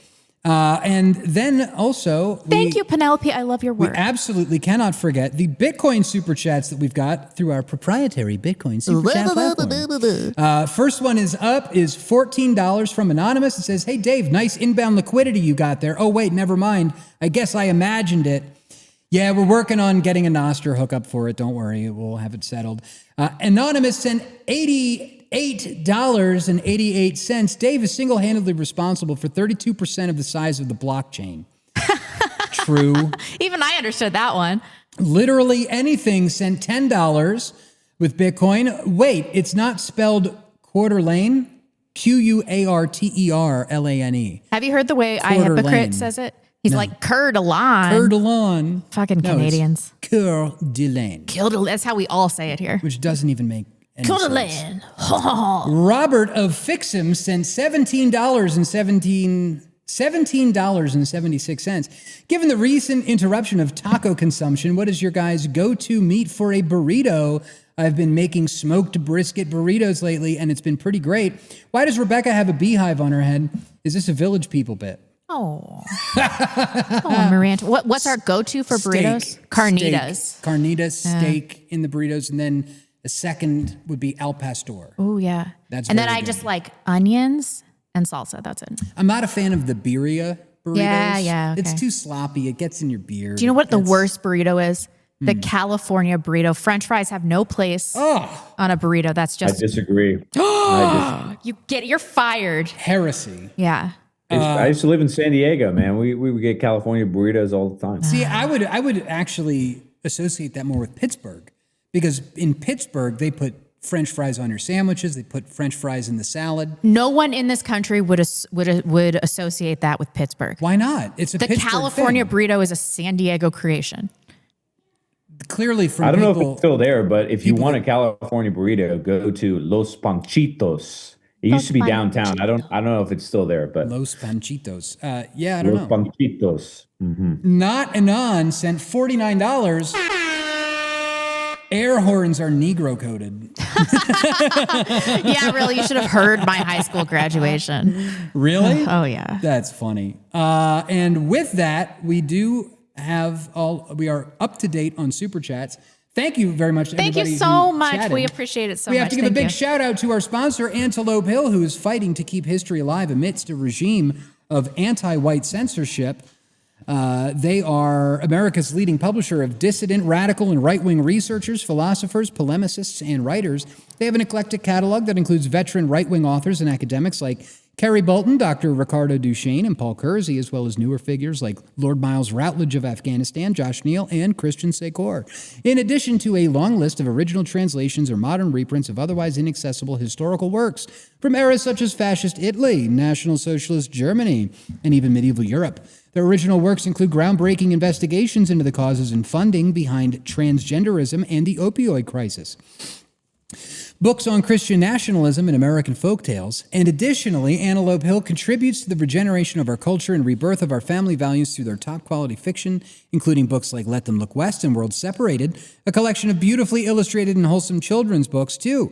Whatever your interest is, you're bound to find books that you'll like at Antelope Hill, all professionally published, with cover art that will grace your bookshelves. So help us and help our people by checking out companies that share our values and work to preserve the birthright of our history. Visit Antelope Hill Publishing today and buy a copy of The Culture of Critique by Kevin MacDonald. It's very important that you do that. We've also got to give a huge, mega, massive shout out to Idaho Tallow Company. If you're sick and tired of